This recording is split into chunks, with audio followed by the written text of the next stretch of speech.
they're going to try and kind of level out the loadout. Interesting to see him dropping the heavy sniper in favor of still running the double AR, but I'm Trash living up to his name there as Issa just blasts him with the combat shotgun. Can't poke there, can't challenge against one of the best players out of Europe. Gets the conversion over, and we're closing in on that top 15. Very, very smooth build over there to get right back up to his partner. But no, these guys are split now.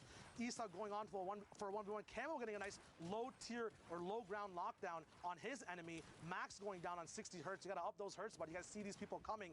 Camo moving around. Issa popping off on his lair as well. These guys are owning the whole server, making sure everything's getting shredded down on numbers. Ash going down as well. The finish is coming out. These guys have collectively done so much damage. Drop-offs. It's chaos. Mods going down. What's happening over here, Sunday? 15 elims now. He just ran up to 15 elims, and notice how he's constantly checking his side.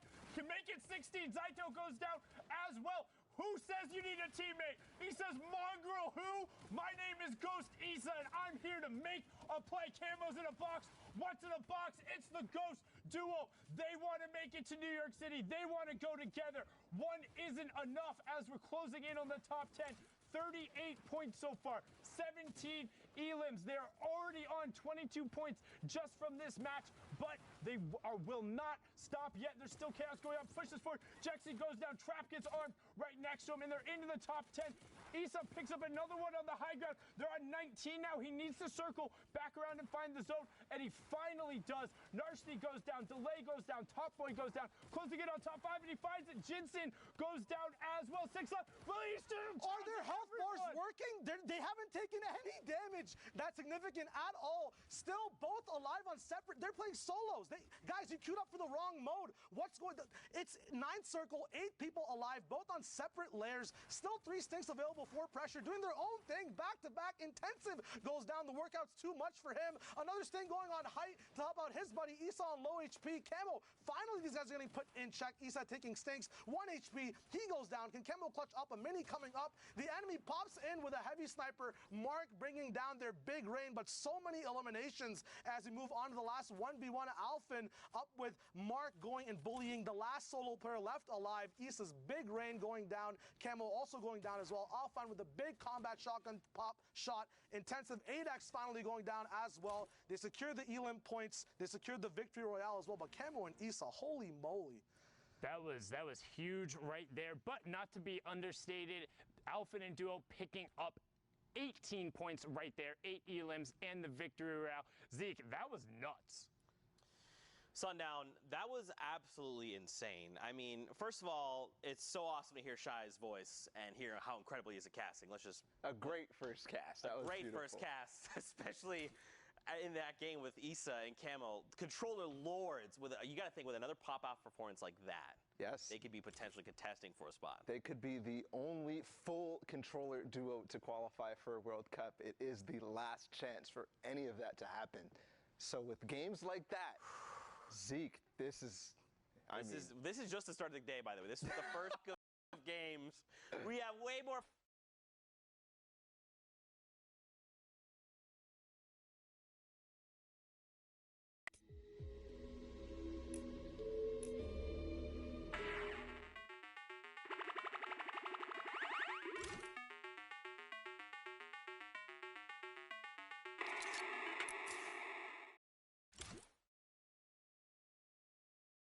The end, because both Alex and Orc are looking down on top of him. Here, Osmo goes on a tear with his teammate Milan. And I mean, some of the things that they did here, this was really interesting to me because you used to run out in the storm and just tank the damage from the storm to get the loot. But in this case, he's using the Chug Splash to recover instantly. And then what a catch there from Osmo. We're going to look at another team here, Provoked and Imagine, who are so close to qualifying week after week, especially last week 8. Provoked actually goes down on a waterfall there as somebody makes its way there. But this shot was disgusting. He didn't even actually get that elimination. He did a 112 to him to the face. But actually, Jorge, who was up on high ground towards the end, managed to nag that from him. But then Osmo taking on both Carnifex and Harmy by himself. Back on Imagine, though, as Osmo finally, because he doesn't have his shotgun reloaded, ends up going down. Imagine with the good attempt after we saw Provoked end up going down from fall damage, takes out Risk while in the storm, and then makes another storm play to kind of try to catch him by surprise, but it's not going to be enough. But it was so close. Zeke, this shot right here, and then look at this. He was so close. He already had his crosshair on his face, but no. Jorge is going to take the win just barely by milliseconds here, Zeke. This was so close. Man, coming down there to the wire, man, this is just what Fortnite is, right? Like, everyone's going to give it their all. Everyone wants to qualify, and that's the kind of stuff we're seeing. Let's take a look at the leaderboard to see how things are shaking out currently. I can't even read. Den Magisk, I don't know. Den Magisk? Magisk. I'm going to call him Magisk. Magisk, great. And TTV, I'm the Beast. We know you. You've been hanging out here for a while. At the top still, though, 7 games remaining. Yeah. This is pretty substantial. 3 victory odds right now, 100% win rate. Yeah. Wait, what? That is ridiculous. I mean, 62 points. This might be flipped here. Games remaining versus matches played, possibly. Miss Benji, Fishy, and Mr. Savage, we've seen them week after week, and people are starting to, you know, use that Fishy tag at the end of their name to get the good luck. But I mean, Wolfies and Rojo were up here earlier. They've got 57 points now. They dropped down from 1st to 4th. Skite and Vato, who are just barely, I think they got 9th place twice in a row in the duos week. So that's one of the French-speaking duos that have not yet made it. We saw the Solary guys go through before, and then some of these other guys as well. Andalex and Orc, we saw their win. And Dreda, who had the crazy performance in week 9. You guys watched it. Just unbelievable. So it's shaping up. I mean, I'm already seeing Skite and Vato. I'm starting to get excited because they start to play better as time goes on. And we just have all but time right now. It's running down, though. Yeah, for sure. I'm ready to get back into these games. Bala, if you are as well, I think we're going to send it back over to Sundown and Shy. Gentlemen, back over to you and keep the action rolling. Thank you so much, Zeke and Bala. All good, Shy, no worries. But I'm so excited, like you said. We saw so many of those guys up on that top board. It's so incredibly dense. 52 players in this lobby, 28 duos remaining, and again, the 4 final spots. We're coming down to it right now. That line, because the Mr. Savage and Benji Fishy duo have already qualified, would be 54 points. 51 was on the bottom. 3 points separating everyone. That's how tall you have to be to ride the ride. And Storm Surge is on again, Shy. The pressure is active in EU, and we are in pressure plant as well. The lava's hot. These skins look hotter. The guns look very nice as well with that new camo that's out in the shop as well. A lot of edits going up and around. Once again, Geysers up in play. A lot of free rotation, free shots being taken too, but a miss coming in from Speezy, very, very close to the opponent's head. Baller's getting shot down on Storm line. Once again, a very good position. A lot of people playing for pre-positioned advantage points and then milking those elims rather than getting them on the fly. The guys are being baited now. Can the beams come through? White HP on that opponent. His fly gets cut short. Jarkos going down now. Where's his duo partner? We don't know. His finish is going to be coming out now as these sweaty soccer skins, Alex and Speezy, are just going to be tearing up this low ground, making sure no one's allowed to be this tall for this EU ride on the northeast side of the map. And you see them actually able to get into the mid-ground. Alex was the player from the Winter Royale who hadn't played competitive before. It was just always in the arena duos and said, hey, I'm pretty good at Fortnite, and through the open structure has now been in all of these end games. But Speezy now going to opt to tarp away. We'll see the conversion happen onto Alec, and now has to make some tough decision in terms of loot. Is going to drop the heavy snipe in favor of taking the rift? Will he opt to fix anything else up? And you can see now he's trying to go back through and just make sure he gets every possible little bit he can. In these solo spots, when you have to face up against other duos, those spam weapons are always vital. That choice of keeping the drum gun and the AR even on low ammo, Speezy knows at some point is going to be a desperate motion on the low ground or mid ground in terms of making sure that spam is up on opponents' builds. So very smart decision there as we tune into the Fnatic boys. Motor and V-Rock's going to be looking at their own loot at the bottom here. Have a rift to go as well. Shadows available to get caught up after grabbing the rift, but Motor misses out on those. Not sure if that'll affect him later on. Once again, there are a lot of geysers and a lot of ways to trickle down from height to stay on top of rotation, but that might be a big hit to their loadout and overall play this game. Yeah, I really hope Varrox grab those because honestly, shadows are the most consistent in terms of the utility tool being able to rotate. You have either top down or down up. you're able to rotate and get high ground if necessary and just make really clutch plays in a pinch. As you see, a lot of other people rotating the good old-fashioned way. It's Fortnite, the battle is building, and everyone is tarping up the side of pressure plate and trying to do damage because that Storm Surge is still active. You can see Motor and Barox about 9 points off that pace right now to be in the top 10, 12 points off qualification pace. What can they do to get themselves closer? There they are. There are the shadows we saw earlier. Will he be able to grab them? Is that another misgrab coming out from Motor? And we talked about the clutch and the pressure being on. Now actually misses himself with one of the chug splashes too, but doesn't matter. Call him an action hero as he slides down the side of the volcano and finds the elim. Very smart loop balance from those duos as well. Vrox goes down, but he did have a slurp ticking while he let Motor play with those chug splashes. You know, it's easy to have a very efficient chug splash in duos, but on rotation, it's very hard to hit you and your partner. So very smart decisions there. Motor has to be smarter now in a 1v2 situation, using all his mats. Around 800 left now as people go down left and right. 26 people left alive, 18 duos, no placement yet. Once again, 7th zone, and a lot of pressure coming down on Motor. His shield getting knocked down, still has those chug splashes to use on the move, making sure that zone damage is not a problem. Shields, not a problem, as he gets all the way back up to 100 HP. Once again, his early game was amazing. Get those guns out, but his life goes down as well to Bodike. And he misses the top 15, so no placement points there. Vato and Sky are going to be happy about that, as Vato is still in the lobby. You have Ibu High now with the combat and the Flint still rolling around in the ball, and Proxima Star, who was in the top 3, also picking it up there. And Proxima Star being the player who's been around forever, since like the original Summer Skirmish. So good to see his name back up there as Flavo picks up Wraith's Guard, and we're closing in on the top 10. Buhai trying to find a decent amount of space there in the middle, but somebody is way up on Ultimate High as we're rotating around. Zeke gets blasted by Flavo in the back. Will the elim come through? No, he's able to find the zone, but not able to pop it off, as now all of a sudden Old Man Mountain, 1-2 players up top. This is when you wish you had Shadow Bombs. Matsu and Ibu High on the mid ground. Ibu High gets that, but Proxima Star and his teammate just get to rain down shots on the rest of the lobby. Ibu High trying to find some space to exist, but he's going to have to go back over now into the plant. It is only Ibu High in a 1v2, and that's not going to be enough. Fury Legend and Proxima Star going to close that one out. 6 elims and the victory round. That's how they were at 57 points. That's what got them up there, and hopefully they can keep on that pace to qualify. They ended that game so fast, still had 9 impulses and 2 smoke grenades left at the end, but they decided to just give the lobby a whole haircut as we move in. Once again, the same zone. Geysers going up once again. A lot of launch pads can be saved on this 5th zone rotation. A lot of mats can just be saved as well when you're up in the air, not taking too many shots and basing up, going for these big vantage points as well. Benji Fishy now, the inspiration for a lot of duos in the EU region, getting their name switched for that good, sweet luck in terms of qualifying. He's getting checked on his edit, getting a little bit too close there, giving his fish hat a little bit of a haircut.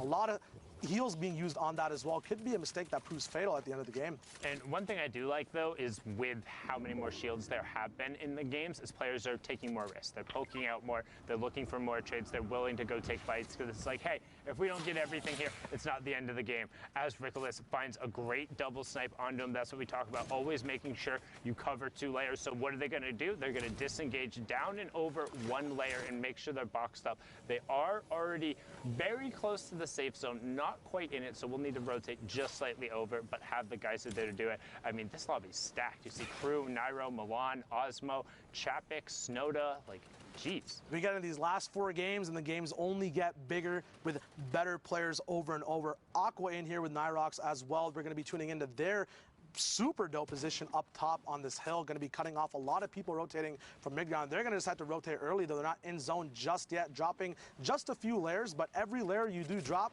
that's a box saved on mats. So moving diagonally this way is very smart, but also risky, because you have a little bit less of protection. Nyrox trying to get double sniped off of his position, but is dynamic in his box, saves that up. Utility now getting split from each duo, making sure each person has a nice exit plan in case that fire alarm sounds in their game and stuff hits the fan.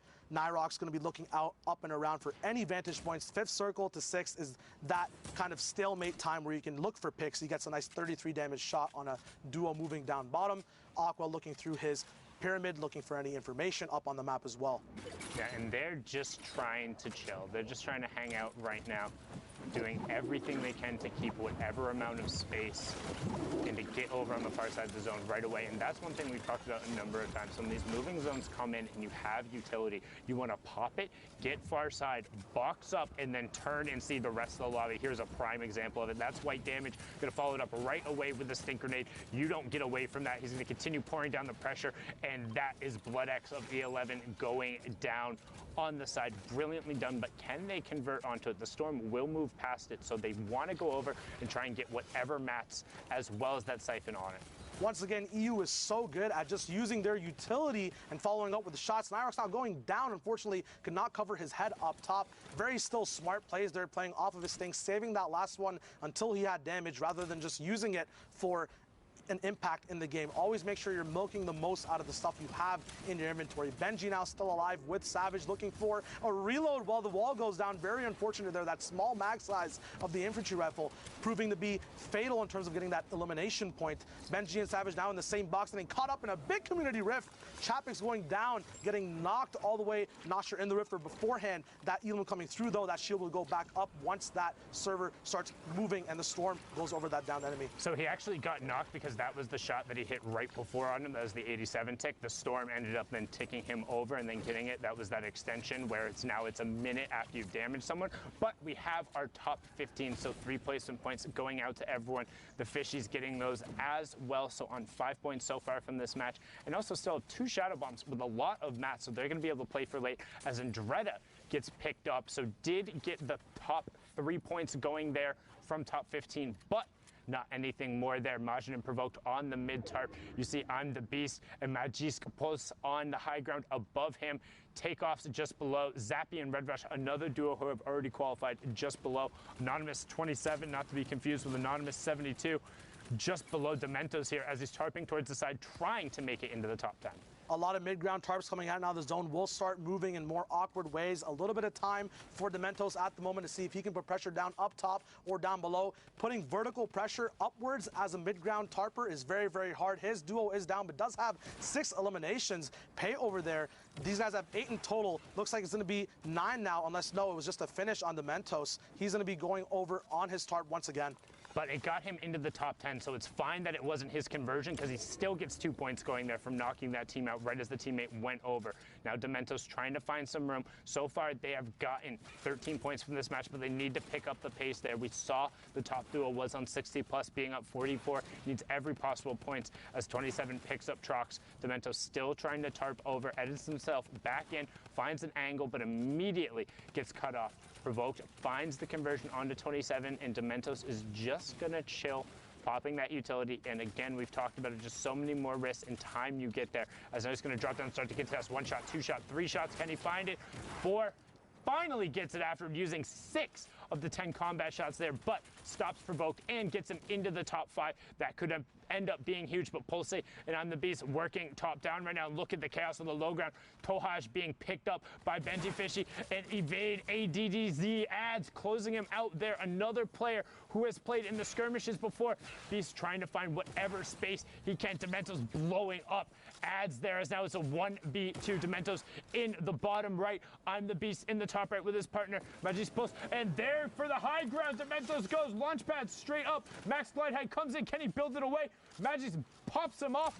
Dementos tried to get back in the zone, but Magic Pulse brilliantly done, so well executed, and that is why they're on the top, sitting up there currently with the 62 points. What a close match, going right down to the wire. One more shot is all he needed there, but it was not possible, did not connect. The duo does hold it down. Once again, this pattern, very, very smart solo play there, making sure he can pick up all the eliminations before the game ends, even though it's a 1v2 spot right here. Now we got Nauka and MXR, who are both chilling in their big base. Looks like next to Stormline as well, one of the best positions you can be in. Very, very nice loadout there for them as well. They've got their long-range beam, the follow-up with the drum as well, and that crucial combat shotgun, which did get nerfed a little bit on this patch, but it's still the fire rate and that swap delay coming off allows you to make so many cool plays. They both are sitting on 0 eliminations at the moment, so they must make this effort to catch up near the end of the game.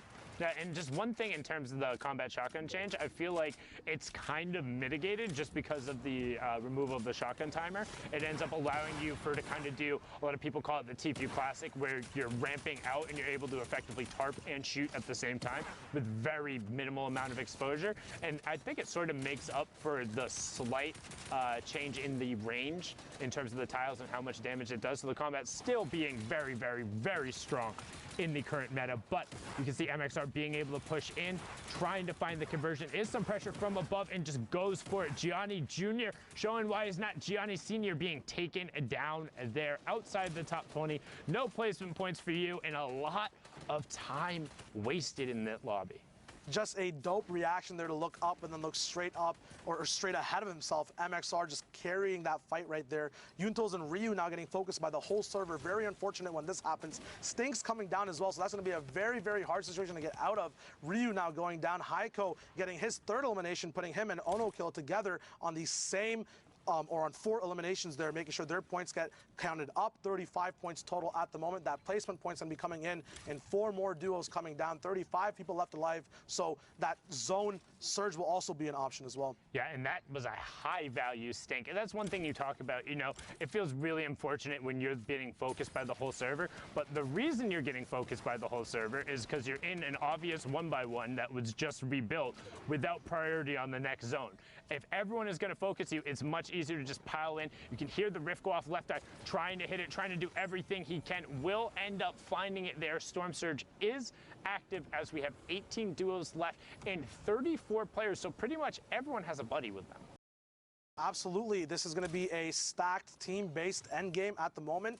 A lot of 4-gun loadouts also coming in together right now. Dan Zizzle going down on Shadow Nades. A lot of multiple high ground tarps. A lot of them go down. Cazorla is going to be up top. 1 Shadow Nade left on Heiko at the moment.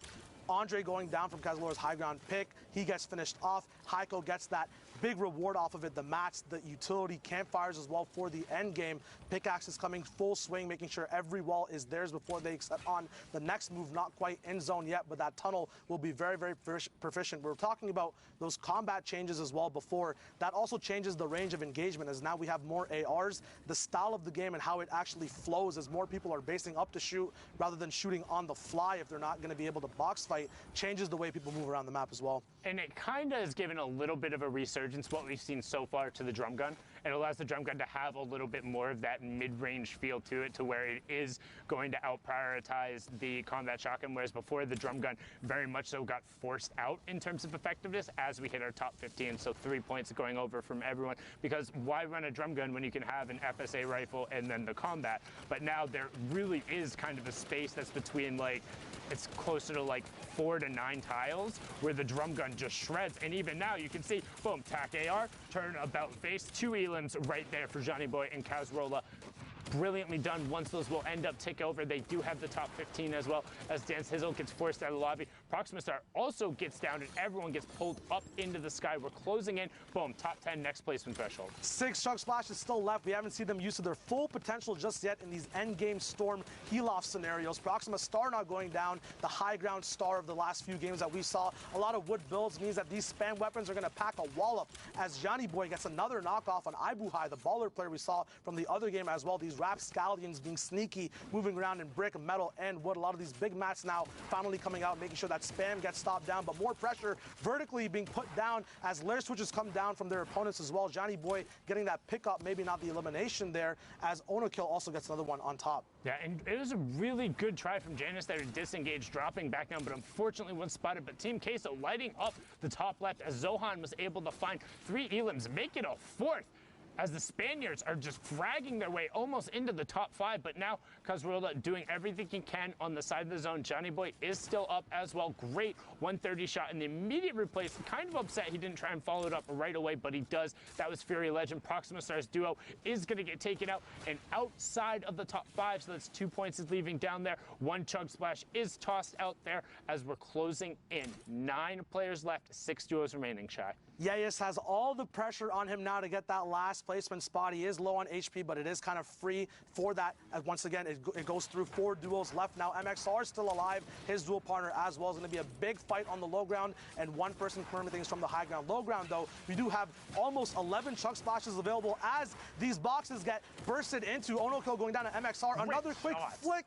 Yayas going down. He tried to come off from high ground. Maybe he ran out of mats, but nothing worked out for him there. A 4-gun loadout. That heavy sniper still being available. Priority reload on it as well. 3 duos left. Looks like Nauka is down at the moment. MXR moving up on the highest priority ground right now. There might be someone higher than him actually at the moment. Heiko and Johnny Boy on the bottom as well with Kazorla. We'll see what they can do. MXR is going to be controlling this fight at the moment. Heiko, these chunk splashes coming down from Johnny Boy and Kazorla. They have so many to use amongst themselves. They're finally going to run out. They're going to be a little bit late on the storm. Heiko going down. Johnny Boy and Kazorla are going to be fighting it out against each other as well. MXR is going to be pressured from the top. Johnny Boy goes down. Kazorla now has to avenge his dual partner and see what can be done here. Both people taking storm picks. MXR coming down, but the heavy sniper is not enough as Kazorla wins that game out all the way, tarping in from that low ground position, making sure he pops off at the right moment, making the best decisions possible, clutching out that game for his dual partner. It was all about the chug splashes. You called it early, but he hung out on the low ground, and even though he got the siphon, EMXR was not able to close out the match just because he held zone, had the chug splashes, and had everything he needed. And that's something, again, a new mechanic. You can throw it, you can use it on your teammate, but because it's instantaneous HP, it changes what has now kind of been something that's been really solid in the meta for a long time. When you get to endgame, you know, hey, like if a person has a campfire plus bandages, I can do this. Or if I take one tick, I can get a med kit out. Or hey, if I get a siphon under 50 HP, like I'm guaranteed to close this match out. But it's just not enough. And now we're going to throw it back into the studio to Zeke. Thank you guys so much, man. European action just never disappoints. Again, Sundown describing the Chug Splash recent edition. I think there's still more to this we haven't seen. I think players are still kind of developing strategies with it, and I want to see how they continue to improve upon using that splash. Now, of course, guys, before we go to break, let's take a look at the standings together. Let's get a sense of where things are, because we're moving into this final block of games. Right now, as it stands, the Lestream duo of Skyt and Vato are sitting in that #1 spot. Now, you have talked about this, all right? You said these guys have been edged out several times, and the most recent time was to the Solary entire squad. Yep. You got to think they want revenge, right? They want in. Yeah, in week 6 it was Hunter, Kinstar, and Erwachsenikov, and then in week 8 it was, of course, Hunter and Kinstar again. Yep. But I mean, 2 duos weeks in a row, they got 9th place. Finally, Skyt had some success in week 9 in the solos, so it seems that that success is carrying through here. They have 3 games remaining, 65 points, and this is just awesome there. Of course, we look down the list as well. Y and TJ, they've been through, the entire 10 weeks. We've been following slightly. They're almost pushing up there, and of course, Y had some pop-off performances beforehand the World Cup even started, and then we watch Magis.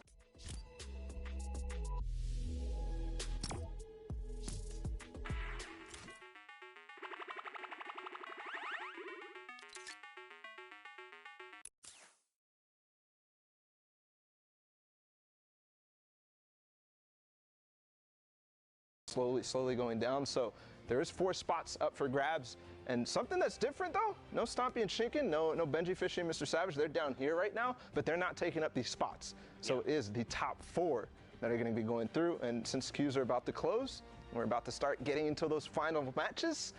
This is looking like these guys right now are punching their ticket. Well, what's scary too is striking distance from 10 to first is only 7 points. It's only 7 points. A straight-up Victorial is going to get you that 10-point threshold. If one elimination along the way, from 10th, you're jumping into contest #1. So we'll have to see how things unfold. But for now, Fortnite fan, we are going to go to a short break, get up, stretch legs, come right back, though, because we have more Fortnite action after this. Let's fly down to the lobby. Let's fly down to the lobby. Let's fly down to the lobby to get your squad some nums. Burgers from dirt to munch. Tacos royale with brunch.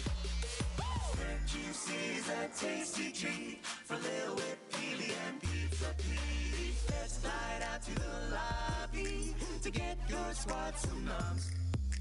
Let's slide out to the lobby to get your squad some noms.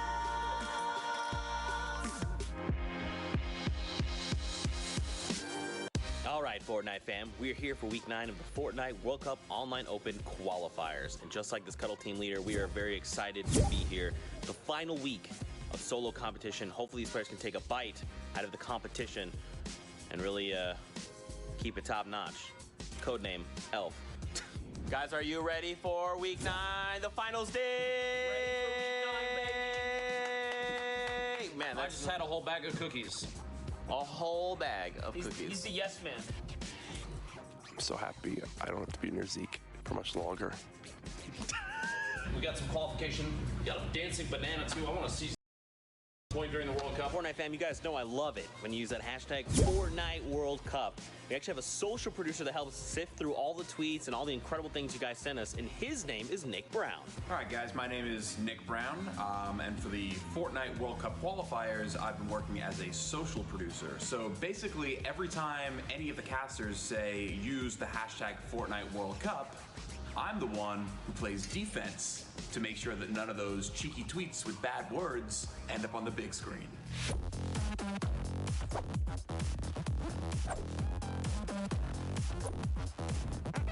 All right, Courage, let's go to the kitchen. Let's get ourselves some food. What we got? Some garlic bread. Is that chicken parmesan? Oh my God, it's chicken parm! Yes! You okay? Do I need to put this one back? Bro, they put garlic bread in front of me. You think I'm not gonna get 3 pieces? Come on. What's up, Fortnite fam? It's Squints here, and recently we've been trying to level up the observing, so we challenge our observers to get cool dynamic shots and keep them smooth and technically awesome. And let's share some of our favorite shots with you guys. I can't imagine the weight that these competitors must feel on their shoulders. Whoa, okay. Wow. Seems like the observers are having a little bit of a competition back there. All right, observers, let's get it. And then tried to challenge those fights, and that just freaked me out. What? Speaking about something freaky. There is Nick just above Chap's foot. Because apparently that's someone's name in Fortnite. You don't know about that, Jack? No. I mean, you really need to step up your competitive Fortnite knowledge. It's okay though. It's Chap's foot. Like physically, he plays. I hate you. What's up? It's Monster D-Face. What's up? Yo, Monster. You know you're my favorite? Yeah, absolutely. If I told you were my favorite, would you believe me? Probably not. We all know Sundown's his favorite, guys. That's why, dude. Right there. Right there.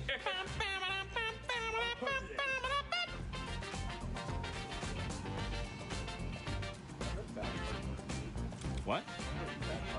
Dude, it messes me up. You know, a lot of people ask me what the best part about replay is. It's got to be working next to GFX Becca. People ask me all the time what the best part about being a graphics operator is.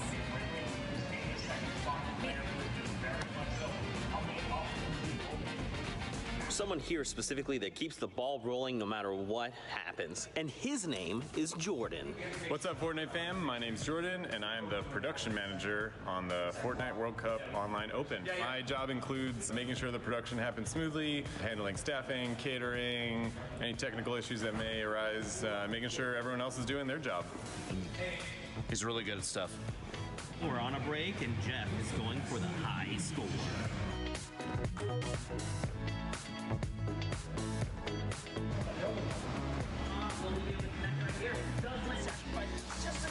Oh my God. That's really special. And he has this Not for you. To rain him down. I don't know if you realize it's completely uncontested. But It's over. Week 9's done. Goodbye.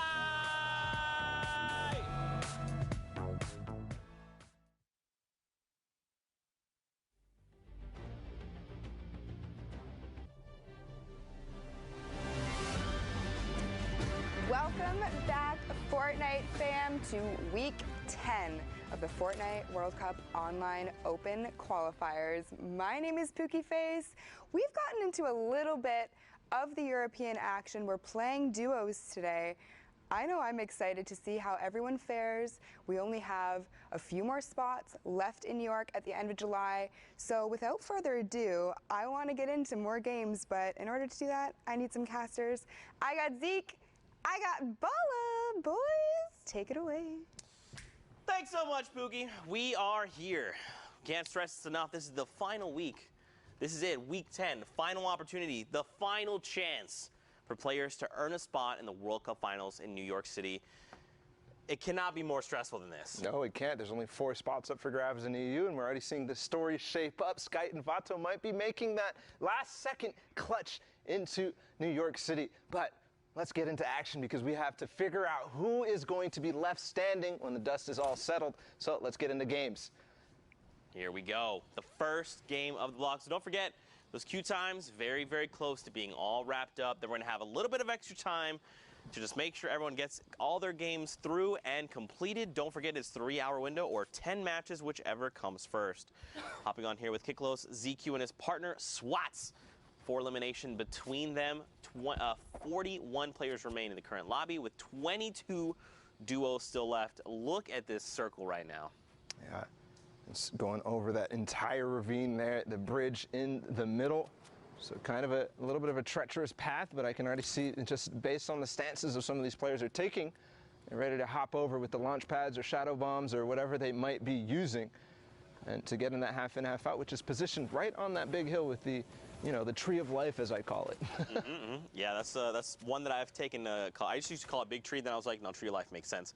But if you're watching the bottom right, you see all the triangles. They're already converging on the new safe zone. Nyroc's gonna get ripped out of the air immediately. That is another elimination, and Swats confirms it there. 5 between the duo now, and this is huge. Now, keep in mind, they're pretty separated, but I mean, Kiklos is in the baller, so he can kind of navigate as he needs to. Yeah, but separation is, you know, what actually caused that elimination to go down onto Nyroc's Aqua. Oh, the baller. Oh, no. Well, that is so sad to see.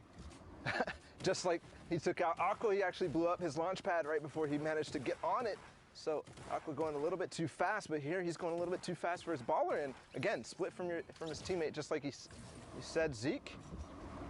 Is he going to be able to find anything from here on this low ground position? A little bit tough. You know, trying to divide and conquer, I mean, it can work for you, right? Like, if you've got the confidence, you've got the skill, you can absolutely make it work. But look how far away diagonally he is right now. I mean, you got to think this is the top 1%, right? Don't forget, the top 3,000 or 1,500 duos from the region move on to finals. Maybe you'll catch some people off guard, but for the large part, you're not going to catch many, like, incredible players off guard with that kind of tactic, right? Like, they're going to be looking. They're waiting. Like, someone's going to do something cheeky here. I just feel it. 44-88. Oh, my God. Okay, listen, rest guard. Well, all right, I was going to say pull off another shot. He just beat me to the punch. It's like, Zeke, I got you. Don't worry. That infantry rifle being used right through the window. So strong at putting out those high damage numbers right away, taking down that duo. And actually going to manage to snag the loot as well. Meanwhile, on the rest of the server, I did see Boyer and Crippa. I saw Dementos in the lobby. So Boyer and Crippa, one of those teams that a lot of people were looking forward to, you know, qualify for New York, but not have yet having those performances in this lobby. We'll see what they're able to do. Obviously, Haxguard and Refsguard are Haxcore, sorry, are way on their way towards that top of the leaderboard, but the RPG coming in. So I believe, if I remember correctly, I think Crippa was actually picked up, and I think Boyer's by himself. Once we can take a look at the high and wide shots here and establish things, we'll get a better sense. But right now, rotations need to begin happening. Shadow bombs are being popped, and look at this. Gonna try and reposition here with Refsguard. That's good. Team is back together, and the chug splashes. Thank you, teammate. And it comes out. Didn't catch it. The player drops down to 76 over on. There you go. Sigma has been eliminated, going back to the lobby. And that is exactly how you want to place the traps. When you drop somebody into the box, make sure you place it on that front wall or the roof, and then you can rotate the stairs accordingly, but they have no chance of escaping from the left or the right when you place it in that fashion. Great reaction there from Haxcore and Refsguard, and we're going to stay on them. First round of placement points coming out. Right now, they have 3 eliminations, which in itself is huge. There you see Boyer goes down, has been eliminated, even Alliance Powder as well. And this lobby is just going to continue to thin out. Edgerkill going to be picked off as well by Pathby, and this just continues. Benji Fishy is also in the lobby as well. He's going to pick up Mav Joe. And right now, I mean, if you're Rafsguard and you're Hexcore, you're probably thinking like, I'm watching the elimination feed. I know these Titans are in here. What are we looking to do, right? You've already got the first round of placement points. You're about to hit the next round. Do you think they just go full send, try to find eliminations, maybe play it a little bit slower? Oh my God! Please.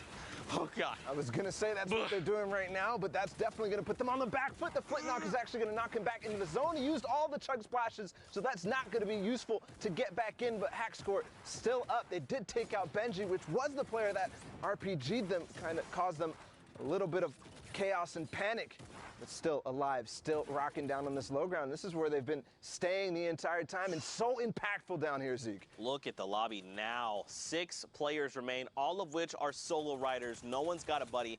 Themo here, he's gonna find one over on Josa there and find an immediate elimination. Top 5, another round of placements for everyone in the lobby. Yeah, but only on wood. These players that are finding down below are not covering their top. He's gonna find one. Can he find another? Not just yet. He does have that flint knock if he does need to get back up, but again, no materials it looks like, or they're playing very sparse with them.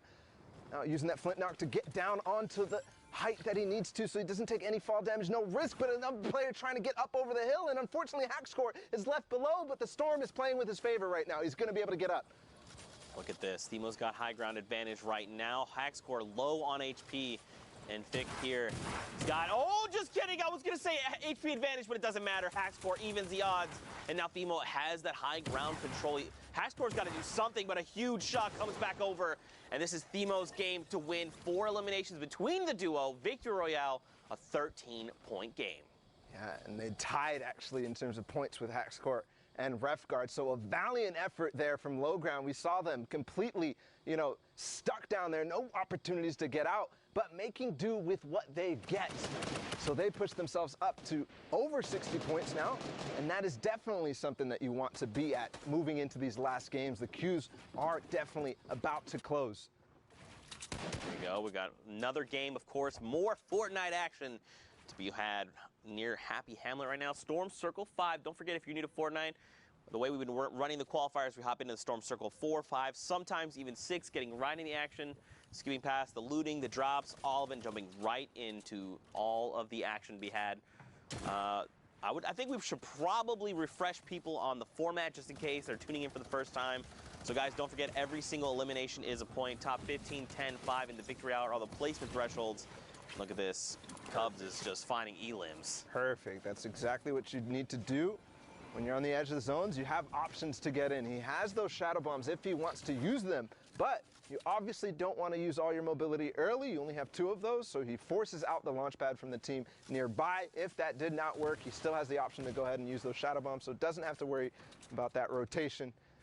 And honestly, getting a bit of luck based on the players who are coming in, but sometimes you just force it out. That's right, man. This lobby is still so packed right now. Got so many players. Just a few 1-by-1s over. Gafal, though, is going to be dropped immediately, and now we head over to Requiem George and his teammate, 2Gen Ever. They're trying to isolate this player. So this is the one we saw go down, and now they're just hunting, trying to make sure they can find this elimination as quickly as possible. I like the way they're navigating this, right? They're breaking 2 separate builds instead of just trying to bash through a single wall. Just making it more difficult. If you're on the inside, you're like, how, they're coming in from 2 different angles. How do we defend against this? They did get the revive off, Bala, but they still have a lot of pressure. On the same token, when you do go from 2 different angles, you also have to be careful because that's 2 more angles that they can use. Right. And that situation being box to box between each other, and the stairs there kind of rotated the awkward way. Very difficult to kind of escape from that if they do manage to get that wall, if they do manage to get an angle on you. So deciding to back off, probably the healthy decision, especially as Zone 6 starts to move. We saw George here drop a few, potentially 1 shadow bomb for his duo partner Ever. And here we go, they're immediately popped. The rotations are gonna come out, but again, this is a very dense lobby. 33 players currently remain, 19 of them being duo partners. They need to find more. You got to think, obviously you want to try and make placement. That's huge, but every extra elimination is going to make the difference on impacting that leaderboard. And I'm sure this is things they're thinking about, right? I'm just thinking aloud right now. Oh, perfect. Castery gets traded out there, trying to make a late rotation. Not today, friend, not today. Well, we saw earlier, I mean, they're only at 35 points in this game, but we saw Camo and Issa with that crazy performance to try to push them up in the leaderboards. And we're in the top 10 last we looked, but you know, those performances are the one that really push you, not just 1, 2 spaces, but really 5, 10, 20 even in some cases. That's right, and look up top, FaZe, Vorwin, and Atlantis Tux. They've got themselves the high ground advantage, which is huge. It's going to make a difference. Look at this. Someone trying to challenge, and immediately they say, we need to bail out. This is not the strategy. And Razny gets shredded. Like shooting fish in a barrel, comes right out of the sky, and the elimination is confirmed. And this is even with the changes to the combat shotgun, the effectiveness at range getting dropped a little bit, but Warwin not doing anything, not worried about it at all. But here, Tux is going to be fighting for height. I think Warwin, his teammate, needs to start pressuring and stop this. But oh my goodness, what a shot up above the builds. Tux is going to find that elimination just there. Sloopy not going to find a height. Still going to be on Tux and Vorwin. Advantage to them. Crack a ball right out in front. He drops a player and gets some blue damage numbers. Remember, that's on shield. If it's white damage numbers, they've got no shield. Tux gonna okay! Poseidon! Juve just gets ripped as well. People are just being picked off left and right. More shots! I mean, at a certain point, Zeke, it's, do I even want to glide up there? But hold on, because somebody does go into zone and make a play for height, and that's gonna be the signal for Tux and Vorwin to drop down. But as he says that, he's got a partner in crime going down. Nepsi cannot go parallel to Tux. Vorwin still has it, though. This is huge, too, because he didn't have many builds, and that Elim gave him a ton, so now he can actually go try and meet back up with Vorwin, see how things are going. And, I mean, Tux and Vorwin, they're playing out of their minds right now, but look at everyone down below still. You got a few people in ballers. Gafal was on lethal HP. So many people in that mid-ground tarp that are now engaging Fremont and his dual partner. 9 eliminations between them. They just hit top 10. 2 rounds of placement points. What in the world? A 14-point game, 15-point game. Yeah, and we just talked about Camo and Issa's performance, and Fremont and Kong right now making their way towards one of those. That will push them up the leaderboards. They're at 66 right now, and maybe making a case for them to go to New York. Fremont and Kong, a little bit of a break right here. They're going to go drop those turrets out, make sure that that's not going to be in the trap rotation. He's going to get it. The trap doesn't go. Oh, yes, he did go in, but not going to manage to do it. Finds Rasco regardless, and now his teammate as well. He actually finds Kubex, too, as they drop down all together, but it's now only Fremont. And look at this gaggle of players down below. I don't know if they're going to be able to all survive. Right now, Fremont does go down, and it's now Tux and Vorwin against Edwin on his own. Tux goes down and already finds the shots, and that's going to be the victory royale for Tux and Vorwin. They played that so well, right? Like, they just waited. They knew, and especially 8 eliminations. An 18-point game, this is massive. This also, we saw the other duo was at 62 points. They're now at 66, so you got to think they're contesting for at least top 5, but for them to realize, like, look, everyone's down below. They're all fighting on that low ground tarp. Let's just hang out in the sky. Let's just do what we do best, wait this out, and, of course, everyone, like fish in a barrel, comes to them. But look at this. Stompy and Shinken here, the little thin pancake who belongs in my heart forever. I mean, these guys, I don't know what else I could say about these guys. Like, the fact that they've been on top of the leaderboards weeks in a row, you've got to think this is a favorite going into Fortnite World Cup Finals. You have to. I think, you know, I'm looking at everybody using the hashtag Fortnite World Cup and all the predictions going in for New York, all the different personalities starting to make their opinions known. Everybody is putting Stompy and Shinken way up there, if not first and second, because they are dominating week after week, and I think we are in for a treat in this game because they're getting close and they're in the end game, and this is, honestly, I think this might be the first time we've seen them, and you know what they do in end game, Zeke. It is crazy clinical Fortnite. They absolutely terrorize the lobby.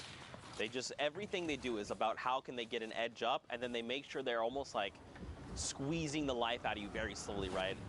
Suffocating is like the word my mind went to, but it's kind of just like they're bringing the wall. It is that. It is that, right? Because like when they do find an opportunity, they pounce so hard and so fast, and you have no time to react, and they just come from multiple angles, just like this. Stompy from above, Shinken on the bottom, and he already takes down one carries exactly. You see Shinken switching to him right now. He actually can get right behind him, and he finds it, but does now need to make sure that nobody is going to take advantage of the fact that Stompy is down. You can see immediately editing him down all the way because he needs to change position. Everybody knows they just got an elimination in that box, and I think Freddy and Snagged right here are going to see if they can take advantage here. They're definitely getting the loot, so maybe that's enough for them. I think they're going to get the revive off. And don't forget, Shinken actually has a Chug Jug in inventory, so he's going to be completely okay. He passes it over to Stompy. This is good. Now they have to have the 15 seconds. This is where things could get a little crazy, right? Because we saw the duo up above. If they decide to challenge, Stompy is not in fighting condition right now. A note there that Stompy went so far away from where that initial fighting was and goes all the way to the farthest spot, not only for the zone, but also for anybody trying to find out where you are. And here comes the launch pad from Stompy. They're going to move ahead. Ooh, a nice little short launch there by accident even, but I'll take it if I'm Stompy. Absolutely. And just to reiterate your point, you know, these guys are playing at the highest level possible, right? They know what a Chug Jug sounds like. Those sound cues are so very distinct. If you're sitting in a box and you hear that sound down below, you're like, we're going down, let's make some edits, someone's on critical, we're gonna take him out, and that's why he moved so far away, to make sure no one knew what was going on. So huge. 23 duos left, 39 players. Right now they're making a rotation. You've got people out in front, which is good, and they're still staying close by, which is really gonna maximize their efficiency here. A lot of people going down in the lobby as well. I think staying close by is something we're actually not really used to seeing from Stompy and Shinken. We see them trying to take over the lobby and get as many opportunities as possible, but what is that from Stompy? I mean, but one of the things that is very important here to note is their mobility is starting to look scarce. All that we see on Stompy right now is that glider redeploy. They already used their shadow bombs, the launch pads, because of the position they were put in. They couldn't rotate early. So here, staying together, making, oh my goodness, he found got a rift. As I say that, the rift to go, the almost most valuable item at this point in the game, because not only are people rotating in the congested zones, but they're not looking up, because that first portion of the movement, everybody is looking to see, where do I need to go next? And they've got a great bird's eye view, right? They're slowly descending on. You've got Alpha there going to drop down, but look, so now they're going to make the decision. We have to contest. Oh, they knocked out. Someone just brought the entire structure down. It depends on what they decide to do. Look at Stompy. He's already trying to contest for the high ground, and Shinken had to stop for just a moment to get that many up. He's got the shadow bomb, but I don't think he wants to use this right now. He gets cracked from behind. The slurp is still ticking right now. He's just got to get himself into safety. He doesn't have any other utility baller like a campfire that would help him right now. Yeah, but possibly Stompy does, and he's right on top of him now. So great, you know, staying together. They're glued to each other, almost in another elimination. First finding it before moving out. He gets stuck in the cone, but he's got to cover himself first. Does end up going down the zone. So perfect play here from Shinken, and he's moving forward. And they did get in the top 15 just now as well with those 2 eliminations. And just the way that Shinken is like fluidly chaining eliminations back to back. And remember, if you don't finish that player off, there's a little bit of time before that siphon comes through. There's a player in the box! It doesn't even matter! Nebby gets shut down! They're on 11 eliminations right now. They're about to hit top 10. Bala, they're playing out of their freaking minds! Nebby, one of those players who was towards the top, him and his teammate from Evade, and getting shut down here from Stompy and Shinken, 2 people who have already qualified, who are not playing for qualification spots, but playing for keeps. Right now, they're showing off why they should be at the top of the leaderboard, and we just talked about it. We were like, where's Stompy and Shinken? Because there's nobody who's qualified at the top of the leaderboard like we're used to seeing, but maybe after this game, things are gonna change, but the Heavy Snipey coming in. Heavy Snipey?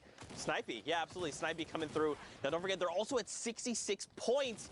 We've seen 3 duos now with that point value. And look at this, Stompy's got to chain together these eliminations. Shinken is down, but it's okay. Stompy's been in positions like this before. He knows how to clutch these games up.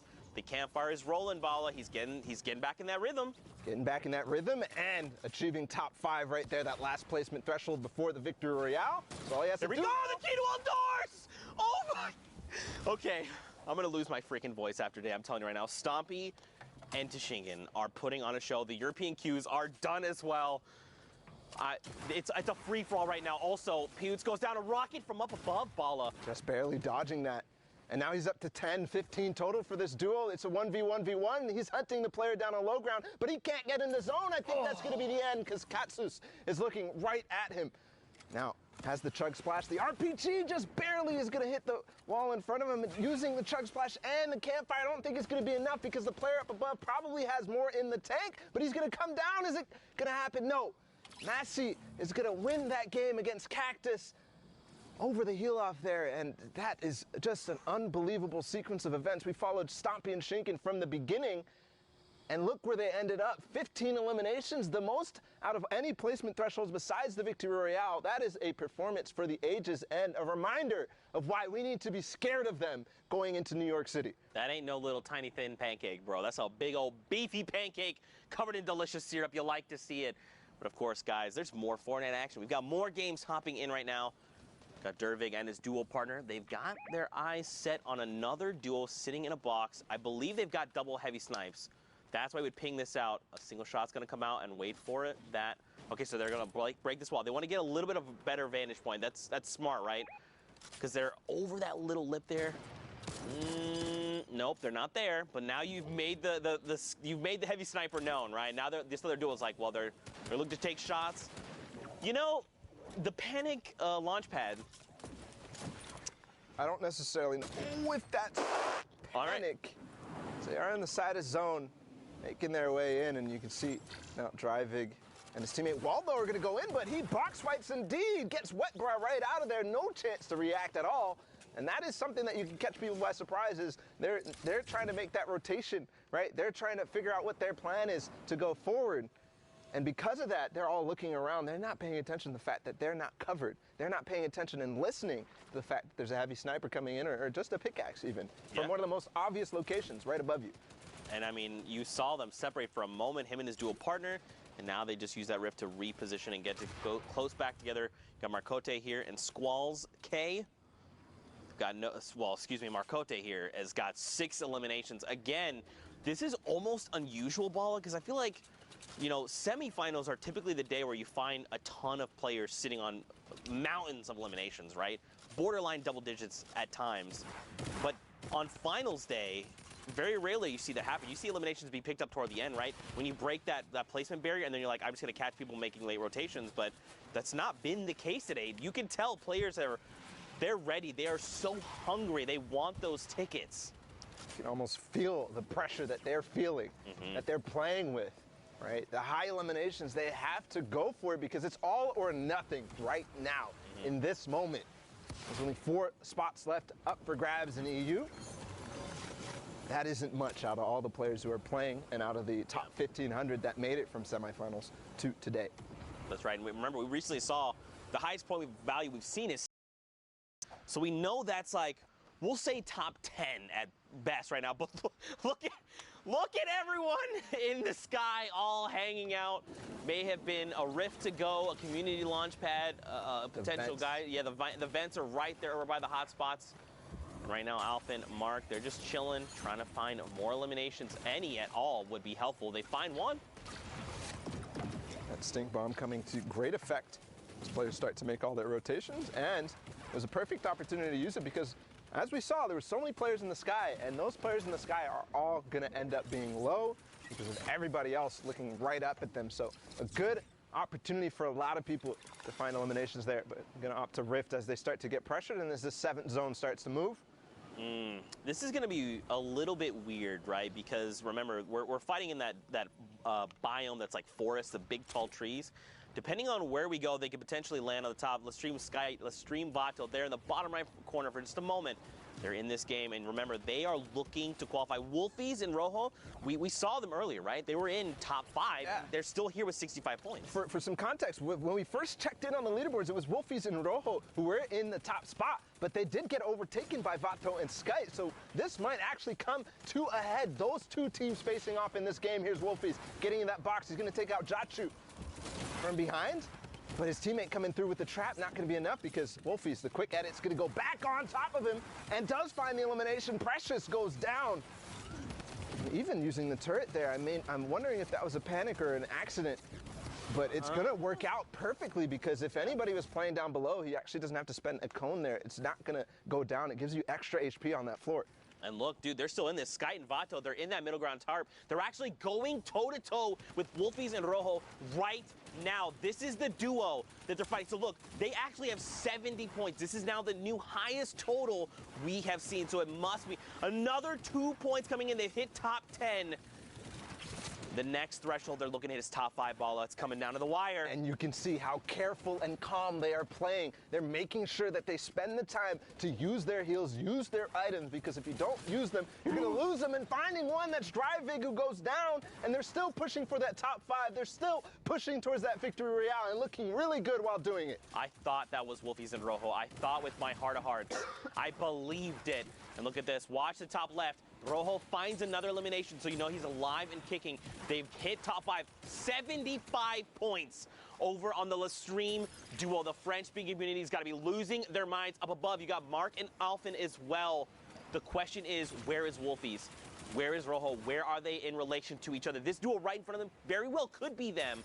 Or it could be Alphen and Mark. It depends. I want to see this hide wide, man. I almost want to see a 3-box. I got to know with my heart. Well, the trap going in there is definitely going to de-incentivize Sky and Vato to go in, and there we can see Mark and Alphen up top. Wolfies and Rojo down below. They take out takeoffs, and now it's all time to go right down. They know exactly the situation, but Sky gets taken out right away by Wolfies, and they're still fighting. Vato goes out. Rojo and Wolfies take the win there, and they're still going. There's only 2 players remaining. It's a 1 versus 1 right now. Low HP though, and Smoke, Mark, and Alphen are gonna come up from the top and clean up house. That was insane. They ended with 77 points. That extra 3 points would have probably helped get them to that 80 threshold and just help build that lead. But this is absolutely insane. I think, Ball, for now, we got to send it back in the studio. We got to meet up with Pookie. We got to see how things are going. So, Pookie, let's send it your way. Thank you so much, Zeke. I am here in the studio. Those games are absolutely wild. EU is, like always, not disappointing, that is for sure. But I am joined with my good friend Sundown. He has got some clips for us. I know you got a little bit of Stompy. Can't wait to see that. Show us what you got. Yeah, let's actually jump in right here with some of the duos who have been popping off so much today in the last block. First off, we had the VAR duo of Refscar and Hackscore being able to put a ton of work on the mid ground. So first, you can just see catching the players who are trying to rotate through, putting the legendary infantry rifle to work, finding Comey there, but watch what happens on the rest of the mid-ground tarp. That's one thing we talked about, being ready to fight at all times. Catches Booth right there, 0 ping, won't save you as Refscar, then immediately edits around, checks another angle, gets the cleanup on Idrakil. That wasn't his knock, but the materials that he ends up getting from that was huge. But Hackscore is then covering the other side, is able to get the other part of the Valhalla Vikings duo, and now they're going to work. Benji Fishy, one of the best players in the world, going down on the backside, brilliantly done, and Hackscore picking up another one on the Impact Fixie, fragging his way into the top, but wasn't able to close it out. Tux now, on the other hand, was a one-man wrecking crew here. Just watch him going to work on the backside of the storm and putting the combat shotgun to work. I mean, for me, you can tell it got adjustments there with how Tux is just lasering people. And then that shot was so good, catching Nipsey in shadow form as he dropped down around the side, and he wasn't done yet. Again, we've talked about the power position that is the high ground when you're able to work from top down, close the bottom of the store, and Tux and Vorin just close out here, making sure he's phased through the floor to get Edwin. Now, we've seen a duo trying to qualify. Here's a duo who has already qualified and are potentially one of the best in the world for this part of the competition. Now, got the trade off there. Shinken gets the revive onto Stompy. He's sitting currently at 4 elims. They're on 6 right now, but let's start counting, because Stompy is going to go to absolute work, and this is just catching people in rotations and being aware. The quick double right away pushes them up to 8, and that was Melside too on the back side of it. Now they're up to 11 because Shinken was able to go to work, but the revive on Stompy ends up being the difference because he's able to push through. Finds Mashus right there, now up to 12 as a duo. You will see Shinken go go down on the backside there. So Stompy is just going to continue being a one-man wrecking crew on the tarp, up to 13 as a duo. Heavy snipes his way in, doesn't slow down, and continues pushing the pace, picks it up there, but unfortunately wasn't able to close out for the victory route. Stompy putting on a clinic, showing why he's able to contest for the very top. Now, as we talked about, the queues are closed, but we're not done yet. We want to see those final matches and what's left, Books. For sure. Now, interestingly enough, I had the opportunity to speak with Stompy the other day. You know, we exchanged a little bit of back and forth about how he's feeling for World Cup. Him and Shinken are practicing 12 hours a day. They are going into this hard, and from what we've seen, it certainly shows. But you know what? I can't wait to get into more games. Zeke and Bala, let's hear from you. Pookie just flexing all over us right now, talking about how she's talking with Shinken and Stompy. That's cool. I also talk to players. No, it's not, Pookie. Don't cry on us now, but it's already cried 6 times. That's a 6. All right, Fortnite fam, we are back. And we're tuning in with Pyro and Destiny's Jesus right here. Destiny's Jesus is definitely somebody that's been on a lot of people's radar because, you know, we all learn from this guy. Everybody's watching his videos because every single day it feels like he's coming out with a new technique on how to box fight or how to build fight. His partner Pyro right now, they're slightly split. We'll see if they're going to be able to find any picks on the way in. Do find Wolfie. It's not the Wolfies that we saw from the other game. So just to keep that in mind right here. Different Wolfies. So let's reiterate. We did not look at standings. But we know like 77 points is the highest we've seen at this point, right? So for Pyro and Destiny's Jesus, especially with maybe the last few games, they've got to make some really big things happening. Right now, Pyro is saying, don't even worry, fam. We've got you. We're going to pick up eliminations left and right. They've also hit the first round of placement points. This is going to be super, super beneficial for them. Yeah, and when I said they were split, I didn't actually realize that they're not even split at all. They just kind of have 2 different angles here that they're approaching. Finding picks right here. Destiny's Jesus looking down that south side and Pyro looking over towards the east. And finding those eliminations, not only does he have those, but he's feeling comfortable because he's finding those picks, getting the siphon, all that. They're getting themselves healthy, but he has 2 rip-to-goes as well in the inventory as Carnage to go for heavy snipe. Oh, that is why you kind of need to make sure that you're not going into these situations, these end games, with low white HP, with low health. Because if you don't have any bandages or anything like that, you're not going to be able to recover that without siphon, right? And if somebody is carrying, by chance, some stink bombs, and they realize, hey, I can go ahead and throw this on this box and get 2 people ticking down at the same time, that's value from that stink bomb. And also, finding elimination because he was low, too low to even survive even a tick from it. And I mean, they made it very known that what they were trying to do, right? The first heavy snipe came in and blew the wall out. At that point, you got to just build a wall, re-edit your ramp, and then just like move a 1x1 space back, right? A grid space back, because you know what they're trying to do, and you got to expect. I did not expect that.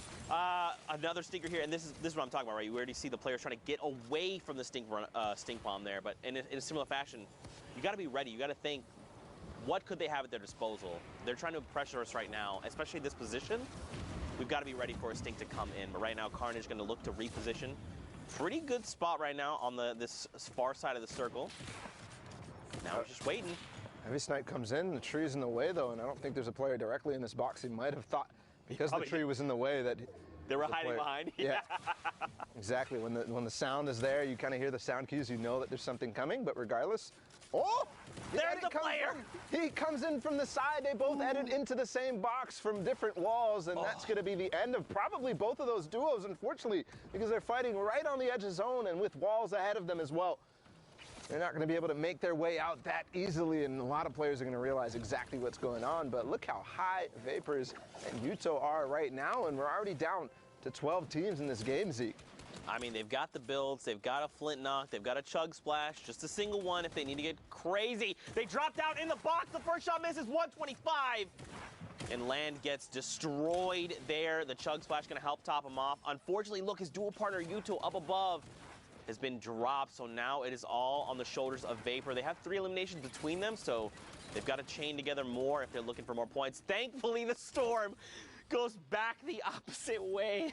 And look who actually took high ground from them. It's Destiny's Jesus and Pyro, who we saw in with before, and he still has that GL that he's been using the grenade launcher from range, finding himself one before, and they're actually gonna find another rift to go. Not gonna be that useful right now, but that GL is going to be, because they are having a free roam range right here up on top. They can throw this GL down in so many different cracks. And did he get it in that wall? Yes, but it's not gonna find any damage. Actually, somebody fighting for height right now, but with those build fight tactics that he's been working on, he's gonna go ahead and crank right back up and not let him take it, but in this case, does end up taking it. The Chug Splash coming in. Ooh, a rift play. This is kind of an all or nothing. They might land on Alpha and Blaster right here. No, they're gonna go ahead and scoop back out of the zone, but no, Pyro lands, and Destiny's Jesus didn't, so a little bit of miscommunication right here. Is Destiny's Jesus going to be able to maybe knock this out? Because I know Pyro has something. He does find Blaster, so is he gonna actually take this team on head to head right now and possibly put themselves in position to win this game? Destiny's Jesus making his way right back up, and this fight is for all the marbles. The spam coming in from below,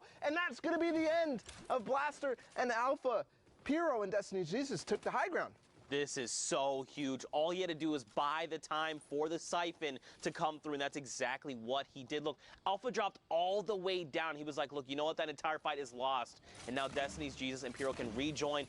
Down below, Pablo is going toe-to-toe with Alpha. And look at this, Suicide Mark as well. He gets traded out. And now Pablo is in a 1v2. I think actually Destiny Jesus just knocked a few GLs down there, but he falls to his elimination right there. He gets knocked, and right now Pyro's making the slow climb down. It's now a 1v1 as Alpha goes down, but Pyro takes out Vapor, and the Victory Royale puts them at 63 points to win that game. Man, so don't forget, we've seen quite a bit of points. They very well could be contesting for top 5 right now, and that would be absolutely huge. But of course, more games, more action to tune into. We're over by Tomato Temple. Look at it. All hail your tomato overlords.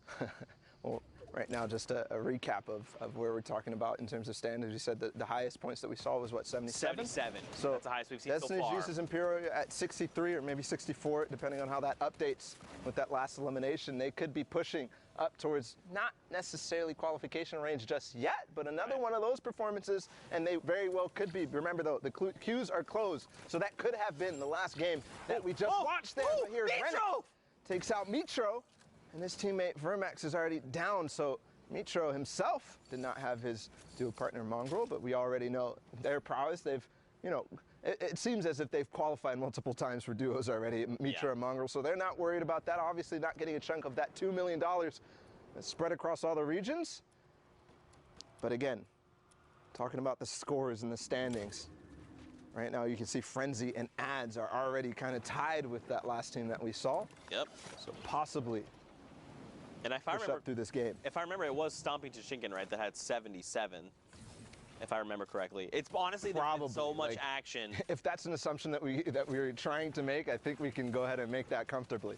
I think what I was also going to say in regards to that is that don't forget they've already qualified, right? So even if they're sitting at that #1 spot, that shifts the entire standings down, all right? So not 1 through 4th that are going through, but instead 2 through 5th will be going through. But right now, and that's a story in and of itself. Yeah. Stompy and Shinken, they have done it every single duos week. They have done it every single duos week. They have not missed a beat on making sure they're up in the top spots every single weekend.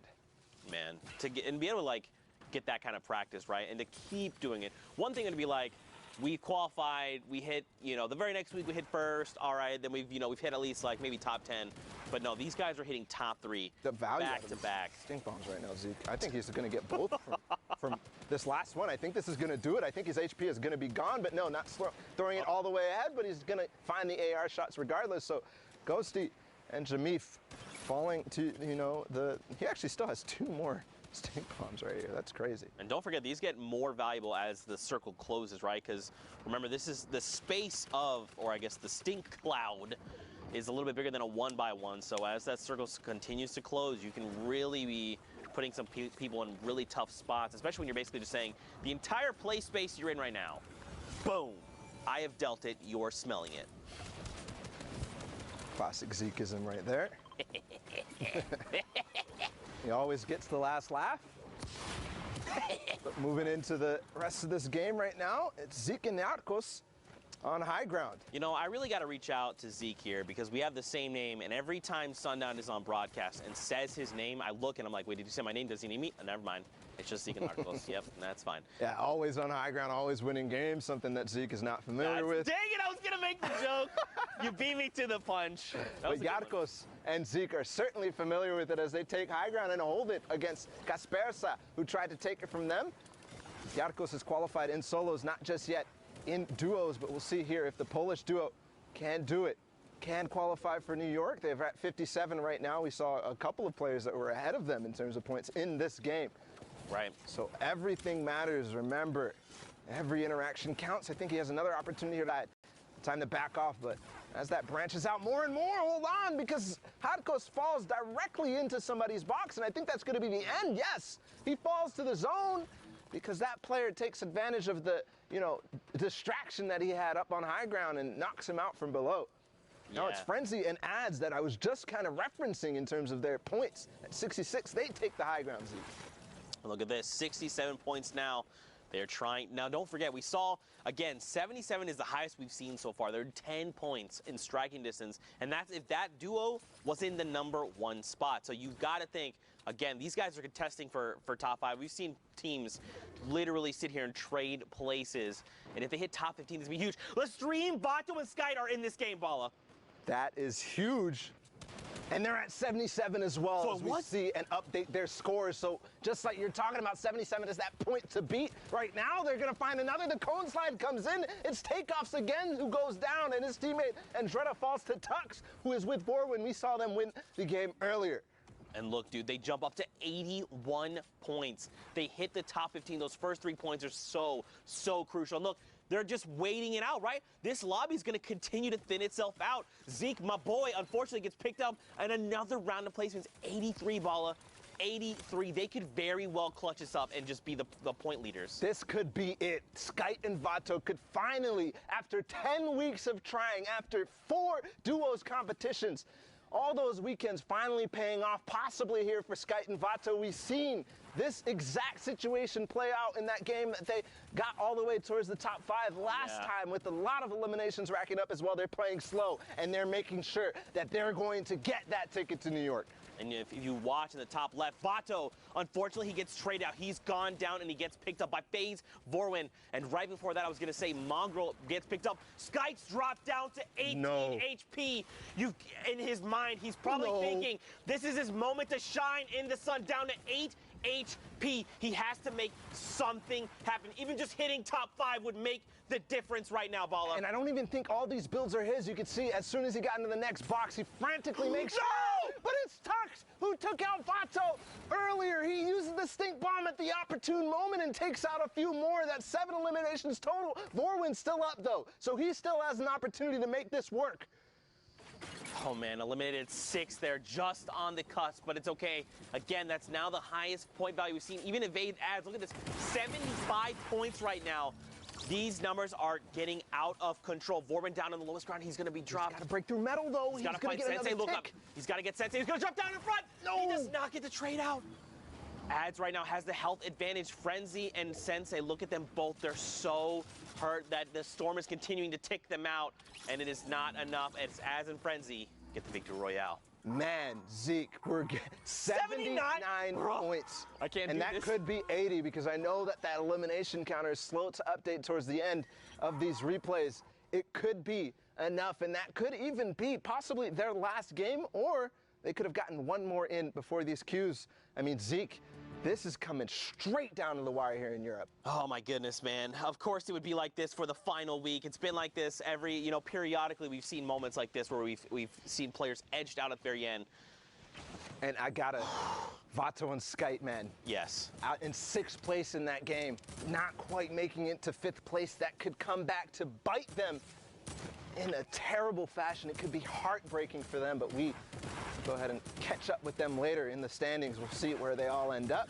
Here, Thomas and Kluja finding 1 elimination this game, and again, we're looking at the point ranges. 77 was that, but as we saw that last game, they pushed over that 77. So don't forget, they're at 83 points when we last saw them. So right now, if you're looking at Thomas and his dual partner, Kluja, they could very well contest that 83 points that we saw, right?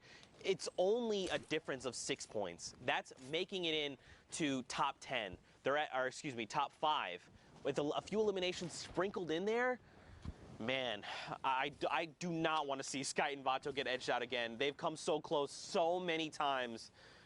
This has got to be their week, and you've got to think they're thinking the same thing, right? They're like, it's all come down. We've put everything on the line. We're playing our hearts out. This is our week to qualify. Just keep your head up and keep positive. And let's not forget about Tux and Vorwin there in that last game as well. Contesting with Sky and Vato, actually taking them out. Right. First, Vato ends up getting split, and Tux takes advantage of that. And then the stink bomb coming in at the perfect moment. Skype not having any white heels. We talked about it earlier. So ending up edging them into that top 5 and finding some eliminations on the way too. Probably kicking themselves, thinking if we had made that top 5, it would have just helped ensure that our placements were very high. But right now, the current game, Berlof here and his duo partner Artemis Swede, they're in top 15. Don't forget that first round of placement points is great, but they're at the 39 threshold. They've got to make more happen. And don't forget Thomas and Klusha, they're sitting on 77 if I remember correctly. The question would be, who else is in this lobby? What other big names can we scout out? It's not just big names, but anybody who's up at the top of the leaderboards right now, because as far as I'm concerned, Thomas and Klusha are the subjects of this game as far as we've seen so far. Obviously, everybody else getting the action. Berloof here, we've already seen them pick up one. They picked up another knock. Are they going to be able to find the elimination here? And they're holding them in zone. They're going to actually probably get this. Definitely the knock is going to be confirmed. Oh, he should have just taken the shots with the AR. He's going to get blue damage numbers over. Here we go. Isla there gets picked up, but oh, man, this is coming down to the wire. This 14 number hasn't quite changed. Top 10 is the next threshold. Well, they get knocked out. Oh, they're coming down. They got to start building down. Did they drop? Probably just a little bit of damage there, or, you know, started using the glider redeploys. Yes, the rift comes out actually for Berloof, but I don't think he took his teammate Sweet with him. No. You see only a little bit of white HP missing, so probably maybe used a shadow bomb or maybe a flint knock or something to save himself from taking the damage, but was on high ground. He's looking to see, maybe I'm going to make a play right now. No, he's going to decide I want to join my teammate, and Sweet has a perfect hold for him as he edits him down through it. It's Thomas and Klusha on high ground, by the way. Yeah, this is a game. They need to close this game out, right? Like, yes. We know for a fact 83, again, in case you just tuned in, that was the highest threshold we've seen for points. Klusha and Thomas, they were at 77 not that long ago. They're about to hit top 10, which is another round of placement points on top of any eliminations they picked up along the way. Down below, though, Swede and Artemis Sweet and Berloof, I hope I'm saying that correctly. They're making things happen, right? They've got the 6 eliminations. They want to try and rack up as many as possible, but they are so far behind right now. And I've got to criticize the use of that second shadow bomb there instead of getting into the box. Maybe a misclick or something, because now he doesn't have the rotation to stay with his teammate Berloof, who does have one more shadow bomb remaining. They're going to have to path in and walk it in. Right now, again, top 10 is another round of placement points. Everything is going to slow down. Santo is single, unfortunately picked off right there at the edge, missing out on those points. I want to go back up top, right? I want to see what's going on with Klusha. I want to see their points right now. Berloof, Sweet, he's dropped down to nothing. Anyone could accidentally sneeze in his direction and he could get picked off. Someone finds it. It's Detox who's going to be picked off in the crossfire there. Now Sweet, again, he's ticking. It must be within a stink bomb, and he gets traded out. Berloff does. But Sweet, look, his HP jumps up, so he must have found elimination. A second before, if that player doesn't come from behind, he actually gets the siphon and probably survives there. Yep. So everything coming down to these milliseconds decision. I still haven't seen Thomas. Yes, they finally got one elimination from up on high ground. Sweet starting to use that campfire to its full effectiveness here as the zone starts to go back in the other direction. 5 duos remaining, 7 total players. Oh, and Thomas gets picked up. That puts Artemis Sweet in the top 5, another round of placement points. So does that mean, that must mean they both have been eliminated? Yes, they are both gone. Right now on the high ground, you've got a player, and everyone else is super huddled together, because don't forget, this play space is just shrinking right now. Stir6, his dual partner Twix, is alive. They find Sweet, who gets picked off. I love the placement of that trap, though, and the quick reaction from Sweet to actually edit his cone in a certain way so he can make it out unscathed, but still, 4 duos remaining. 1 player drops behind. They're all the same skin for some reason, and Stysrix is going to be able to find him easily. So that duo down on low ground by themselves right now against 2 more players, Nijulian and Oxy right here. And down below, Styrix and Twix are the only duo left. They immediately shut down Oxy. They're like, one player's pushing us, just let's cooperate, let's shut this guy down, and now they're in a 2v1.